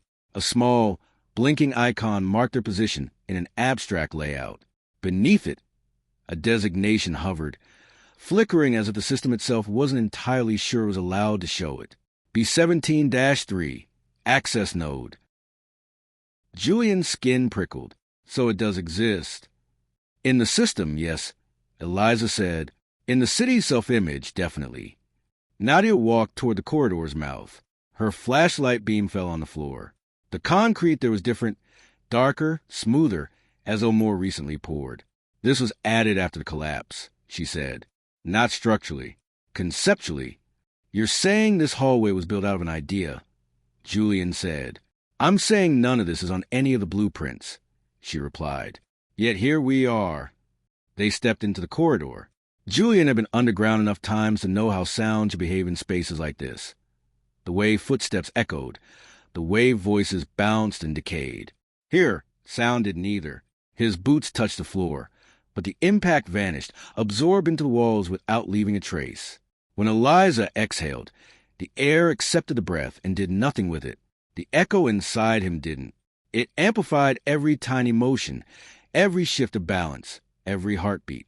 The resonance room felt closer than ever. He could sense the curve of each wall, the height of the ceiling, the depth of the doorway. The silhouette's presence had grown so defined it was almost a second awareness layered over his own, like someone else was standing inside him, facing the same direction. Julian, Nadia said softly, "What's it doing now?" "It's facing forward," he said. "Same way we are. It's not at the door anymore. It's waiting for something ahead." Eliza's fingers tightened around the scanner. "The node. The convergence point," Nadia said. "This level is where the district expects the blueprint to match." The corridor ended without any warning. One moment there was more concrete ahead. The next, there was only an opening.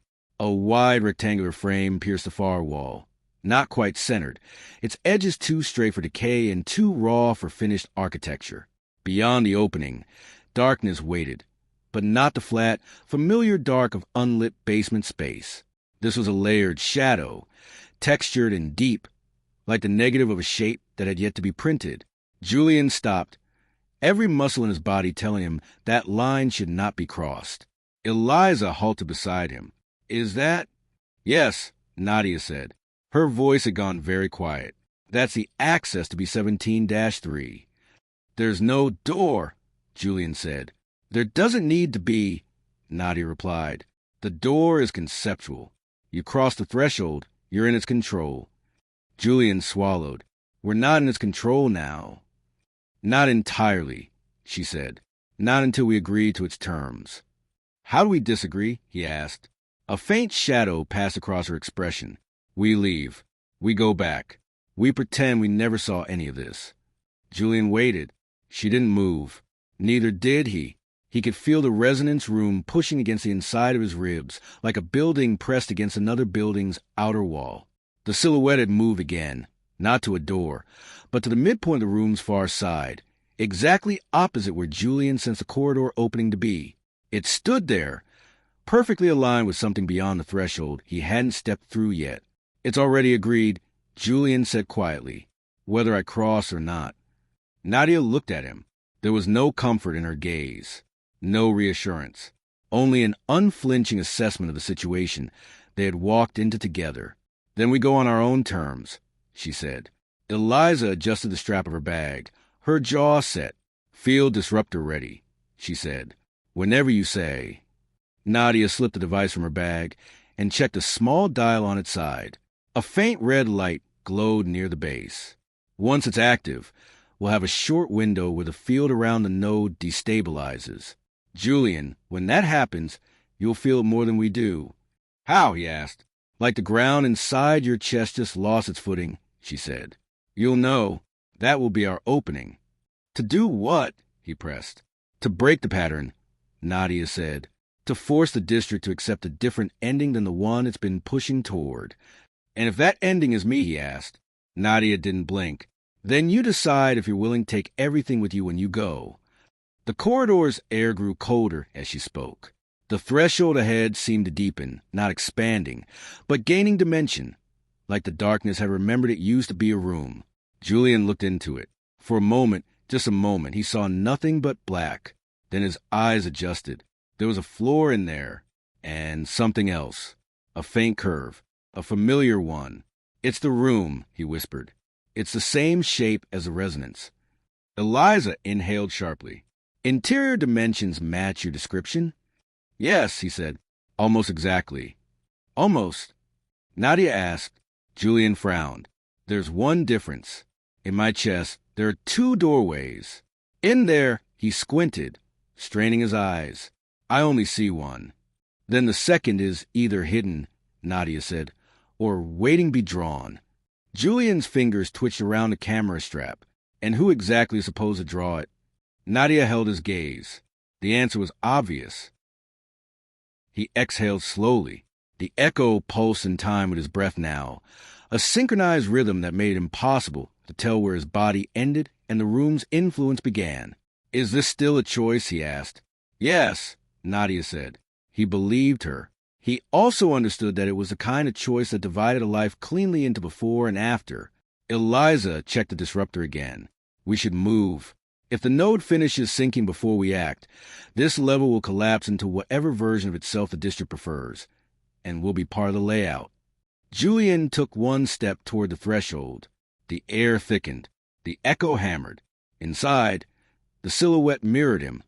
Taking one step toward the far wall, he took another step. The darkness swallowed the light from Nadia's flashlight for a second, resisting illumination the way a surface resists water. Then the beam pierced through, revealing a space that made his stomach twist. It wasn't big. It wasn't elaborate. It was almost exactly the size of the resonance room he carried.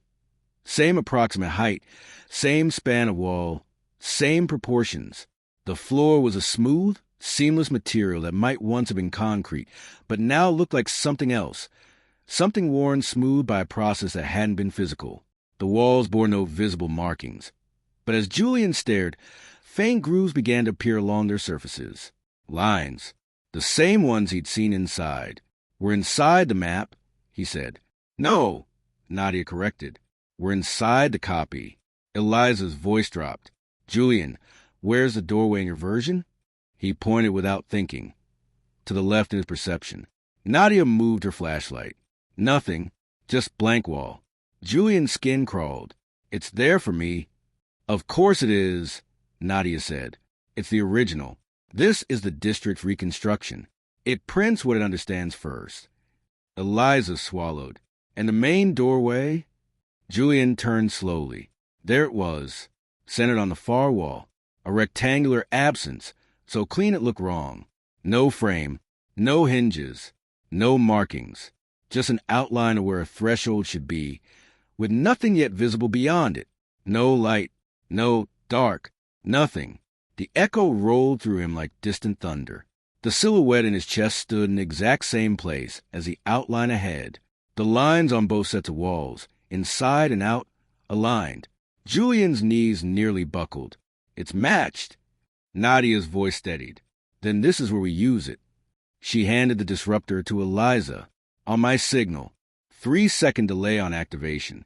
Don't trigger it until I say." Eliza nodded, thumb poised above the switch, knuckles pale. Nadia stepped closer to Julian, her expression harder than he'd ever seen it. "Listen to me. When the disruptor fires, the alignment between your resonance and this room will slip. Not break, just slip. The district will fight back, try to stabilize you both. That's our chance to choose which side loses cohesion." "And if I choose wrong," he asked. "We'll feel it," she said. "So will the city, and so will everything tied to the structure." He looked at the doorway again. It stared back with no eyes. His heart hammered against his ribs. The echo inside him hammered back, slightly out of sync, like two heartbeats fighting for dominance in the same body. He closed his eyes. Inside, the resonance room waited. The silhouette stood before the door. The second doorway on the side wall pulsed faintly, still half-formed. The lines glowed. He realized something then. The lines weren't just structure. They were options. "Julian?" Nadia asked. He opened his eyes. "Do it." Nadia nodded once. "Eliza." Eliza didn't hesitate. She flipped the switch. The disruptor hummed to life in her hands, a low, rising tone that made the air around them vibrate. A faint, invisible pressure expanded outward from the device, pushing against the room's geometry like a bubble. For a heartbeat, nothing changed. Then everything did. The walls shuddered. Not visibly. Julian felt in his teeth, in his joints, in the echo. The alignment between his resonance and the room outside slipped sideways by a fraction of a degree. The lines in his chest and the lines on the walls no longer matched perfectly. The silhouette flickered, its outline blurring. The doorway's edges trembled. Julian gasped. The sensation was worse than pain. It felt like someone had reached inside his chest and rotated his internal gravity. "Now," Nadia said sharply. "Julian, break it." "How?" He could barely stand. The floor felt like it was tilting in 6 directions at once. "Choose a line," she said. "Any line that doesn't end where the district wants it to." He staggered forward. The doorway seemed to move with him, distance collapsing and stretching at random. He raised his hand toward the wall, without fully knowing why. In his chest, the resonance room spun. The silhouette reached too, not toward the doorway, but toward the second unfinished frame on the side wall. Julian understood. The district had given the room one door. He had grown too. He pressed his hand flat against the blank wall where the second doorway was supposed to be. The echo screamed, not in his ears. In the structure, the lines flared inside and out, burning white-hot for a single impossible instant. The shape of the room folded, not collapsing, not exploding, but turning inward on itself, as if someone had taken a loop and twisted it. The main doorway's outline buckled. The darkness behind it surged forward and hit something solid. The second doorway, half-formed, caught the impact. Julian felt something pass through him, not into him. Through, as if he had become a channel for a force that refused to choose which side of reality it belonged to. The disruptor whined, its pitch peaking. Nadia shouted something he couldn't make out. Eliza grabbed his arm. The room spun. The echo roared. And somewhere far above them, the district shuddered like a city waking up from someone else's dream. Chapter 43. The collapse that chose its shape. Julian didn't fall, but only because there was nowhere to fall to. The room twisted around him, folding in on itself without shrinking, expanding without growing.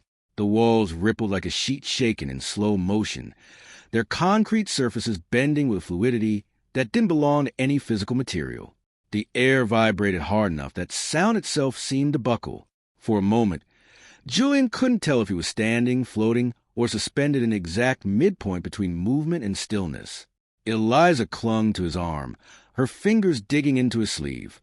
Nadia held the disruptor steady, her stance braced as if she were grounded in a gravity separate from the room's.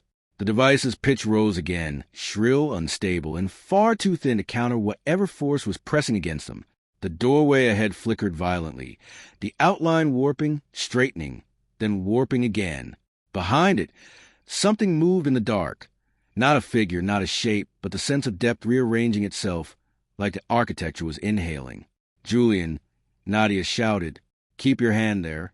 He pressed harder against the blank wall, where the second doorway existed only in the resonance room. The concrete felt slick and cold, not like wetness but like pressure, the sensation of a surface that wasn't entirely committed to being solid. The echo inside him roared again. It wasn't pain. It wasn't emotion. It was structure, moving. He could feel the resonance room trying to stabilize, trying to match the external room's collapse with its own internal shift. The silhouette inside him flickered once, twice, then steadied. It stood not at the main doorway now, but at the side wall, its hand mirroring his own. The unfinished frame in his chest burned bright white. Eliza's voice broke through the shaking. "It's resisting, Julian. It's trying to pull the alignment back to the main door." Julian gritted his teeth. "Then help me hold the other one." Nadia snapped. "If she touches that wall, she'll be absorbed." Julian didn't look back. "Then tell me what to do." Nadia's breath came fast, controlled. "Anchor the line. The one the district didn't finish." "I don't see it," he said. "Inside," she shouted. "Julian, look inside." He closed his eyes, not because he wanted to, but because his body did it on its own. The resonance room surged into focus. The lines on the walls inside pulsed in a stuttering rhythm, pieces of structure fighting each other for dominance. The second doorway's outline throbbed at the edge of collapse. Julian reached out mentally, the way he had earlier by instinct. The silhouette mirrored him again, raising its arm toward the half-formed frame. He pushed. The line sharpened. Outside, the room reacted instantly. The wall beneath his palm rippled like something alive. The main doorway across the room buckled inward, the outline compressing as though caught in the pressure wave of another structure asserting itself. The disruptor screamed, its pitch folding into an oscillation that made Julian's vision blur. Nadia yelled, "It's working. Keep pressure. Julian, don't stop." He didn't. He felt the resonance room twist, not breaking, but realigning in a way that stole the breath from his lungs. The silhouette inside him locked into the second frame with perfect precision. And then something behind the main doorway snapped. A sharp crack tore through the air. Not wood, not stone, but the rupture of a concept failing. The darkness behind the primary doorway surged once more, and broke. Not outward, inward.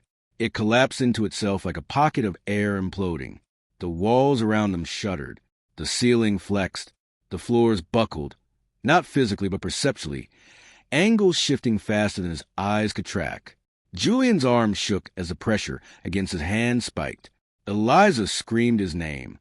Nadia shouted for him to step back. But he couldn't. The echo wouldn't let him. The resonance room's second doorway flared fully open, not physically, but conceptually. A path, a line, a choice the district hadn't calculated for. The external room followed. The blank wall split down the center, just a hairline crack at first, then a widening seam. A faint draft blew out from it, cold, old, as if the room were finally admitting a truth it had tried to bury. Julian's hand fell forward into the gap. Eliza lunged to pull him back. Nadia grabbed her, stopping her in time, and Julian stumbled one step into the seam as it widened. The world lurched, not like falling, like sliding between two blueprints. The echo slammed into him, a full-body concussion of silence. The resonance room locked into place. The silhouette stepped forward, not out of him, but through him, as if Julian were no longer a container, but a corridor. He hit the ground hard, concrete beneath him, cold air around him, silence expanding outward in rings. He gasped, struggling to see. Shapes formed slowly. A corridor, a real one, different from the one behind them, older, narrower, built of warped concrete and rusted beams. A faint humming filled the air, not mechanical, not electrical, but something deeper, a vibration in the bones of the place. Eliza knelt beside him. Julian, can you hear me?" He nodded weakly, pushing himself up on shaking arms. Nadia stepped past them, scanning the new corridor with a hard, analytical stare. This wasn't in the layout. This wasn't anywhere. Her voice dropped. We fell through the unprinted level. Julian blinked hard. The what? The level the district erased. Nadia said quietly. The one it tried to rewrite into the map of 17. She swept her flashlight over the walls. This is the original. Pre-collapse. Pre-redrafting. Eliza helped Julian to his feet. Did we choose this? Or did it take us? Julian swallowed. It didn't take us. We forced it open. Nadia nodded once. Then we did the right thing. If the district didn't want us in this level, then this is exactly where we need to be. Julian steadied himself, pressing a hand to his chest.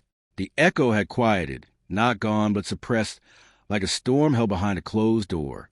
The silhouette was gone from the resonance room.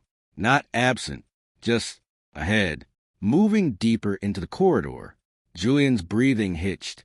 It's leading us. Eliza shivered. To what? Julian looked down the dark hall, feeling the shape of the space pull at him like a forgotten memory. To whatever the district built, he whispered, before it buried the truth. Nadia raised the disruptor, its light still flickering weakly. Then we keep going, she said, before it rewrites this level out from under us. Julian stepped first.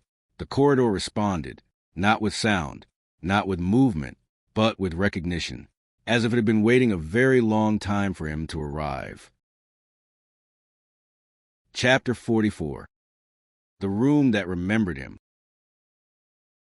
The corridor narrowed as they moved, its concrete walls tightening with each step until the space felt less like a hallway and more like a throat.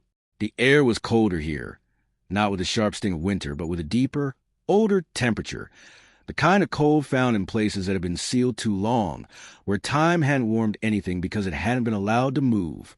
Julian walked first, because the corridor seemed to require it. Every time Nadia tried to pass him, the air thickened. pressing back against her as if the space itself was refusing her approach. Eliza stayed close behind, one hand gripping the scanner, the other brushing the wall occasionally to anchor herself when the floor wavered beneath their feet.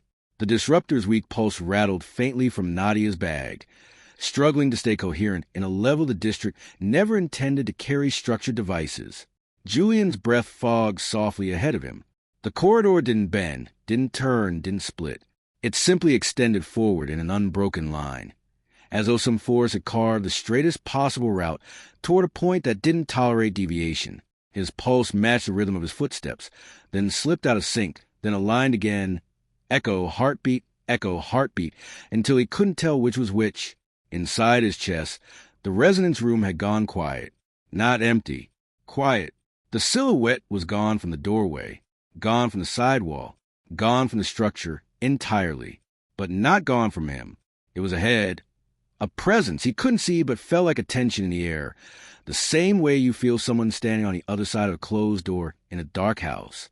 Nadia's voice reached him softly. "Julian, talk to us." He didn't stop walking.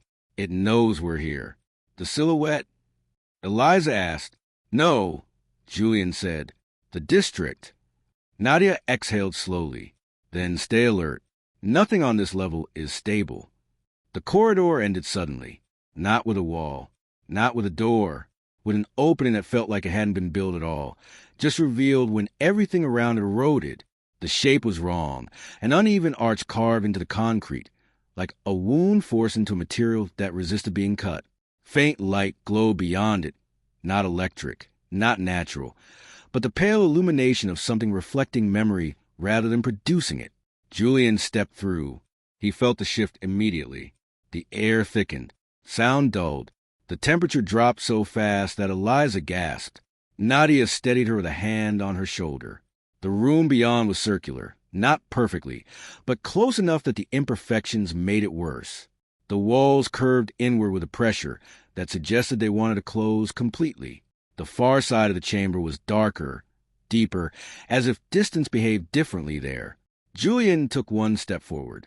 The resonance inside him responded. A low pulse. The room replied. Eliza whispered, "This place, it's shaped like your—" "I know," Julian said quietly. "It's the same room." Nadia lifted her flashlight. The beam swept over the curved walls and revealed faint indentations. Lines etched into the surface with precision that no collapse could have produced. They formed arcs, angles, intersections. Nothing matched the modern distortion map. These were older, original. The map the city had been rewriting from the beginning. Eliza's voice shook. "These lines, they're exactly what you described in the resonance room." Julian reached out, his fingertips grazing one of the grooves. His skin tingled on contact. The room remembered him. No, the room recognized him. Behind him, Nadia stepped forward, her voice low. "This is where the district's identity is anchored. The original structure, the first pattern. Everything built above us is a copy of this blueprint." Eliza checked the scanner. The device jumped, stuttered, then went black. She smacked it once, but it stayed dead. "The field's too dense. We're blind." Julian didn't need the scanner. He felt everything. The room was alive with pressure. Something at the center pulled at him. Not physically, not emotionally, but structurally. The pull wasn't a hook. It wasn't coercion. It was recognition, invitation, completion. He walked toward the center. Without realizing his feet had moved. "Julian," Nadia said sharply. "Stop." He didn't, because the center of the room wasn't empty. There was a shape there, not a person, not a shadow, a distortion, a vertical line in the air, thin, trembling, as if reality had been folded and never fully pressed back into place. It wavered gently, like heat over asphalt, except this distortion wasn't warm. Cold radiated from it in steady pulses. Syncing with Julian's echo, Eliza whispered, "Is that—" "Yes," Julian said. "It's the doorway. The original doorway.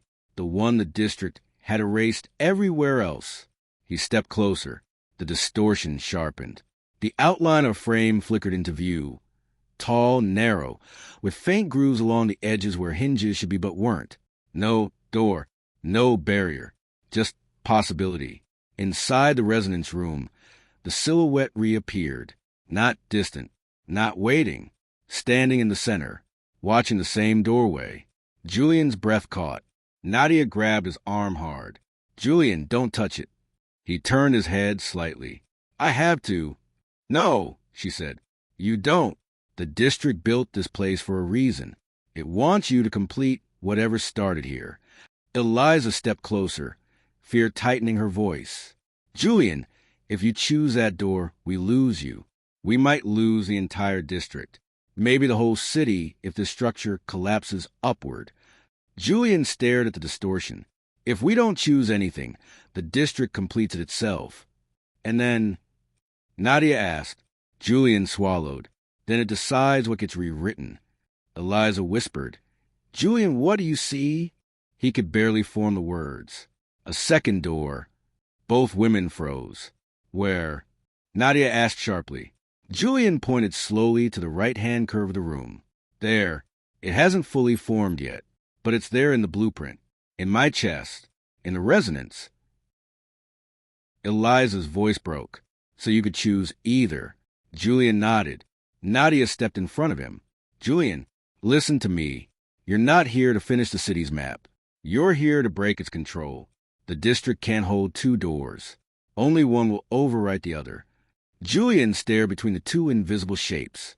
The original, the alternative. Eliza whispered, "Which one saves you?" Julian's jaw tightened. "The district didn't design me to survive this." "Then which one saves us?" she asked. Julian closed his eyes. Inside, the resonance room lit up. Both doorways glowed. Both futures pressed against him. But only one of them, the second one, the unfinished one, the one he had forced the district to acknowledge, felt like choice. The original door was completion. The second was interruption. A refusal to collapse the way the district wanted. He opened his eyes. Nadia stared at him, unreadable. "Julian, choose." He stepped toward the right, toward the second door. The room shook. Hard. The distortion of the original doorway flared violently, reacting like a struck nerve. The walls groaned. The floor vibrated beneath their feet. The cold deepened into something sharp and metallic. Eliza grabbed his hand. "Julian, if you go through that one." "I'm not going through," he said. He pressed his palm against the wall, where the second door existed conceptually. The lines glowed. Inside him, the silhouette stepped forward, not toward the original door, toward the unfinished one. Julian whispered, "This is the door the district tried to erase." The concrete under his hand cracked. A thin vertical seam split down the curve of the wall. The room screamed. A structural scream, deep, harmonic, devastating. Nadia shouted something, but the sound collapsed under the pressure wave. Eliza staggered back, covering her ears. Julian didn't move. The second door forced itself open. Not fully, but enough. A rush of cold air blasted outward. Light, faint, pale, impossible, shone through the crack. Julian's echoes surged, burning through him. The silhouette in the resonance room merged with the light coming through the new door. And the original doorway, the one at the center, collapsed in on itself like a lung exhaling its final breath. The room buckled. The walls warped inward. The floor shook violently. Nadia grabbed Julian's arm. "We have to go, now." Eliza pulled him from the collapsing seam as the ground tilted. Concrete fractured. Lines shattered. The structure convulsed like a living thing having its blueprint torn apart. Julian stumbled toward the archway they had come through. Behind him, the second door blazed once, a flash of pale, impossible geometry, then sealed itself shut as the chamber folded into darkness. They barely made it through the corridor before the entire level shuddered and the walls behind them began to erase themselves, not crumble, not fall, but unwrite. They ran, upstairs that flickered between existence and memory, through corridors that changed length with every step, through a structure that no longer knew how to hold itself together. When they burst through the service door and into the cold night air, the district exhaled, a long, low, shivering release that traveled through the pavement and up into the bones of the city. Eliza collapsed to her knees. Nadia steadied herself against the wall. Julian stood perfectly still, chest heaving, staring at Building 17. The lights inside flickered once, twice, then steadied. Normal, as if nothing had ever happened. Julian pressed a hand to his sternum. The resonance room was quiet. The silhouette was gone. Not dead, not erased, just gone. Eliza whispered hoarsely, "Julian, what did you choose?" He watched the building breathe in the wind. "I chose the door the district didn't want." Nadia looked up at him, eyes sharp. "Did it close behind you?" Julian nodded. "And the original?" she asked. "Collapsed." Eliza swallowed. "So what happens now?" Julian exhaled. For the first time since the collapse, the district doesn't know the ending. The wind shifted.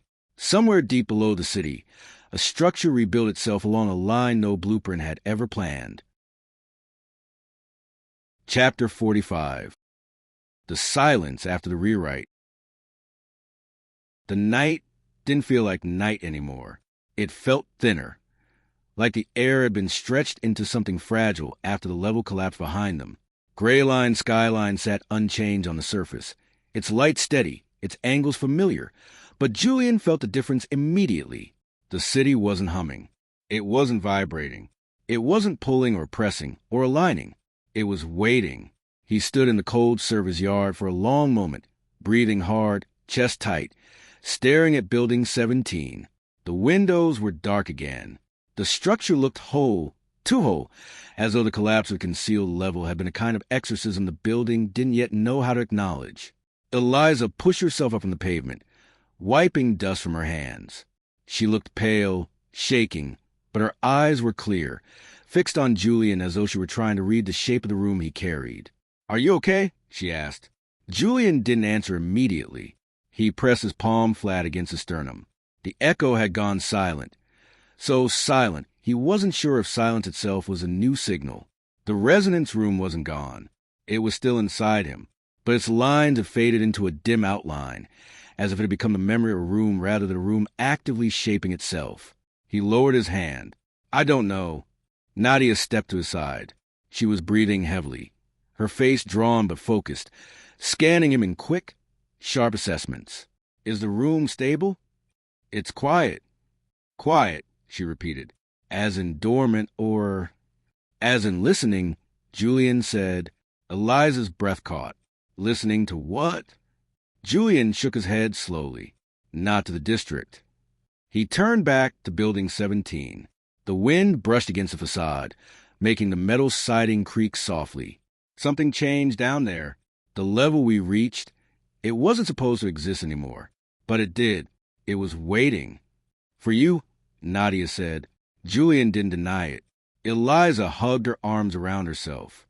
"Then your choice, does it hold? You chose the second door. Does the district accept that?" Julian looked at the ground for a moment, trying to sense the shape of the shift. He could feel the absence of the original doorway like a missing tooth. But he also felt the pressure of something newly formed, something that hadn't existed until his hand forced the seam open. "The district doesn't get to accept or deny," he said quietly. "Not this time." Nadia watched him carefully. Meaning its blueprint is broken, and it has to rewrite itself from what's left. Eliza stared at him in alarm. "If the city rewrites itself without a stable pattern, it won't collapse," Julian said, "but it will change." "Into what?" she asked. He didn't answer, because he didn't know. Nadia took a slow breath, steadying herself. "We need to get out of here before the structural grid shifts again. Whatever you did down there, it isn't over." Julian nodded, but the moment he took a step toward the gate, the ground beneath his feet vibrated. Not a violent tremor, not a collapse. A soft, localized pulse, like the aftershock of something waking up below them. Eliza froze. "Did you feel that?" Nadia grabbed Julian's arm. "Tell me that wasn't you." Julian didn't speak, because it wasn't him, but it was connected to him. The echo inside his chest pulsed once in response. A faint, quiet beat that didn't match the city but answered it like two distant signals acknowledging each other. Nadia's grip tightened. "Julian," he looked at her. "It's not pulling me. It's responding." "To what?" she demanded. Julian swallowed. "To the door I opened Eliza went pale. Is it still open? No, Julian said. But the city remembers it now.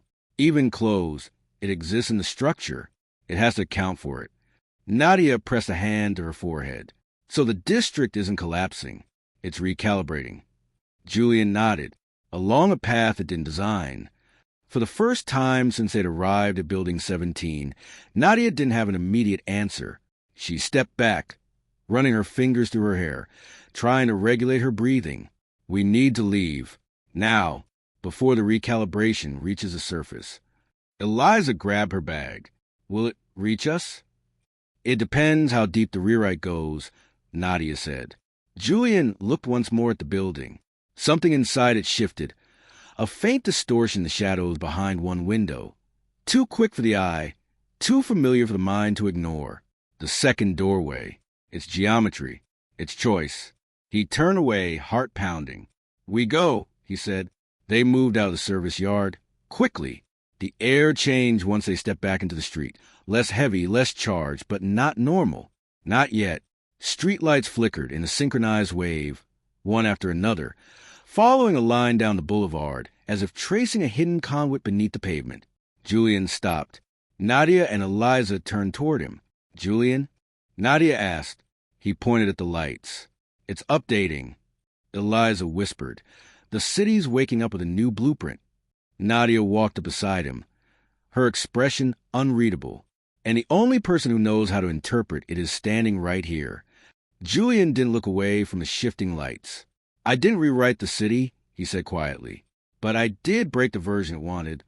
And what does that make you? Eliza asked. Julian swallowed. The echo pulsed once, not as a question but as recognition. He exhaled slowly. Someone the district has to listen to now. The last streetlight in the sequence flickered and held. Normal. The city settled. Not peacefully, not finally, but with the uneasy quiet of a structure rebuilding itself along an unfamiliar line. Nadia touched his shoulder. Then we'd better learn what it's saying. Julian nodded once, the cold air burning his lungs. Because deep below the street, in the dark where erased rooms still remember their shape, the second doorway pulsed, waiting for whatever came next. Chapter 46. The City That Wouldn't Sleep. They made it halfway down the block before Julian realized the night hadn't gone back to normal. Only quieter, like a crowd silenced but not dispersed. People moved on the sidewalks. Cars crossed intersections. Windows glowed in apartment towers. Nothing looked wrong. Everything felt wrong. Julian walked between Nadia and Eliza, steady but hyper-aware, as if his senses were tuned to a bandwidth the city hadn't used before tonight. Each street lamp hummed faintly. Nothing unusual for Greyline, but the hum now carried a hidden contour, a pattern he could almost read if he focused hard enough. Before, the resonance room pushed into him. Now the city itself pressed forward gently, testing the new outline of its rewritten blueprint. Nadia kept her eyes on him as they walked. Julian, your balance is off. He touched the wall beside him. The street's not level. Eliza stopped, glancing down. It looks level. It's not, Julian said. Not to the district. Nadia stepped closer, lowering her voice. Do you feel pulled? Pressured? Anything that suggests it wants you back near 17. No, Julian said. Not pulled. He hesitated. More like monitored. Eliza exhaled shakily. Monitored is better than claimed. They crossed the intersection at Corwin Avenue. The traffic lights blinked normally, red, green, yellow. But Julian felt the rhythm behind them, a soft pulse sinking between intersections as if the grid were rehearsing a new pattern. He stopped briefly and touched his sternum. The resonance room inside him didn't respond with sound or light, but it wasn't empty. The silhouette was gone. The lines were faint. The space felt hollow and echoing, like a room swept clean after someone moved out. Nadia noticed. It's different. Julian nodded. It's not gone. Eliza tilted her head. Dormant. No, Julian said slowly. Reset. Nadia's brows pulled tight. Reset to what? Julian didn't answer, because he didn't know. They kept walking. The closer they got to Nadia's office, the more the city settled into patterns that almost felt familiar. Not quite. Almost. The alignment errors, the bending shadows, the silent vibrations, the thinning air, smoothed out piece by piece. But each correction carried a faint residue, a reminder of the old structure beneath the surface. When they reached the office building, Nadia unlocked the door and ushered them inside. The lights flickered once, then stabilized. The silence was heavy, but not oppressive. Julian sat down on the worn couch, leaning forward with his elbows on his knees. Eliza placed a broken scanner on the table. Cracked screen, dead output. We need new equipment starting tomorrow. Nadia ignored the scanner. Julian, she said softly, tell us everything. He rubbed his forehead. It wasn't a door. Eliza blinked.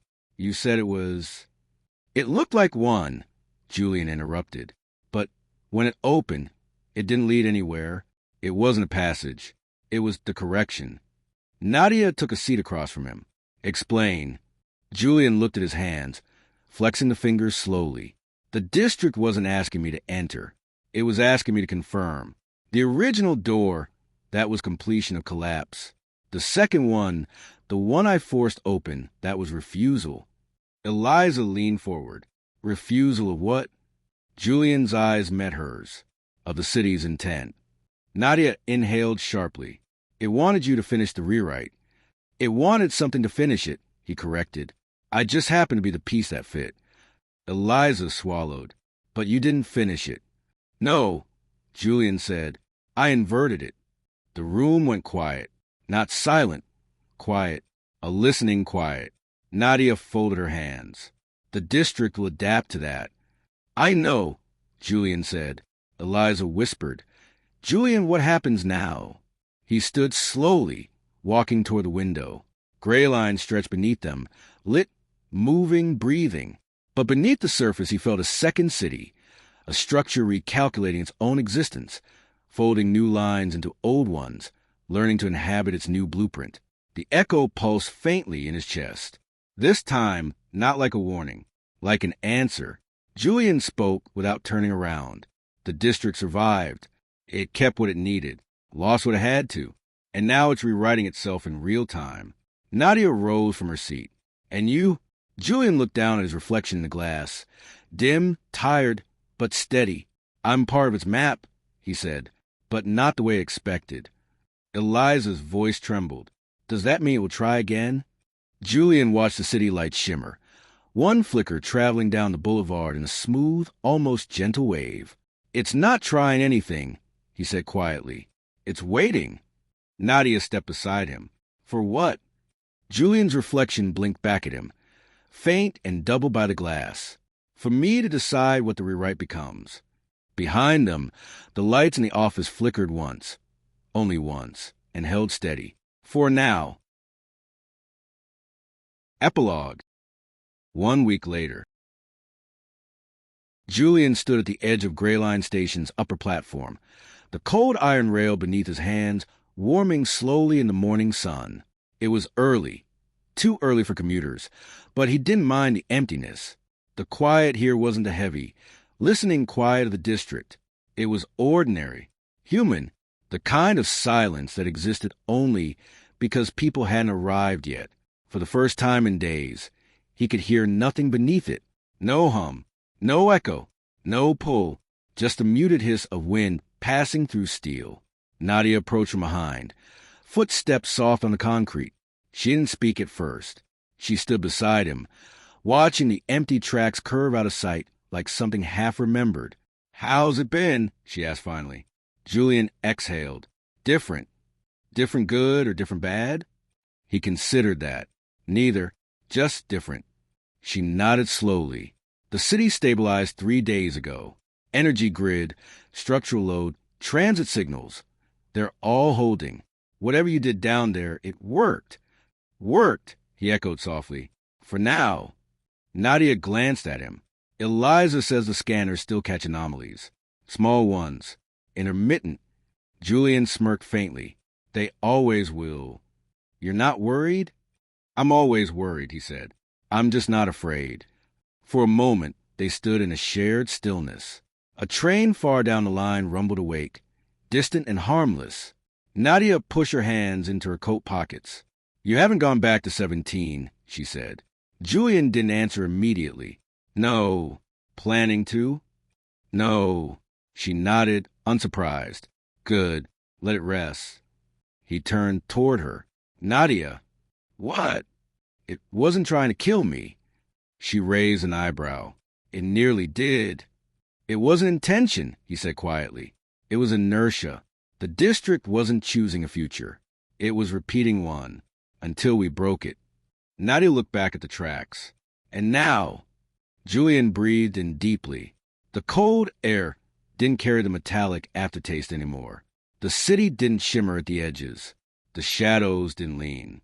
But deep inside his ribs, something faint still lived in the outline of the resonance room. Not a presence, not a silhouette, just a glow, a memory of a doorway that shouldn't have existed. "Now," he said, "it's looking for a shape that fits." "And you?" Nadia asked. Julian let the wind carry the answer for a moment before he spoke. "I think I'm doing the same." A distant bell chimed, first from the station clock, then echoed softly from several blocks away as the city picked up its morning rhythm. Footsteps appeared on the stairs. The first commuters arrived, unaware of the blueprint beneath their feet, rewriting itself in slow, silent strokes. Nadia pulled her coat tighter. "We should head back. Eliza wants to run another scan before noon." Julian nodded. "I'll meet you there." She hesitated for a second, just a second, before placing a hand on his shoulder. Then she walked away, leaving him at the edge of the platform. Julian closed his eyes.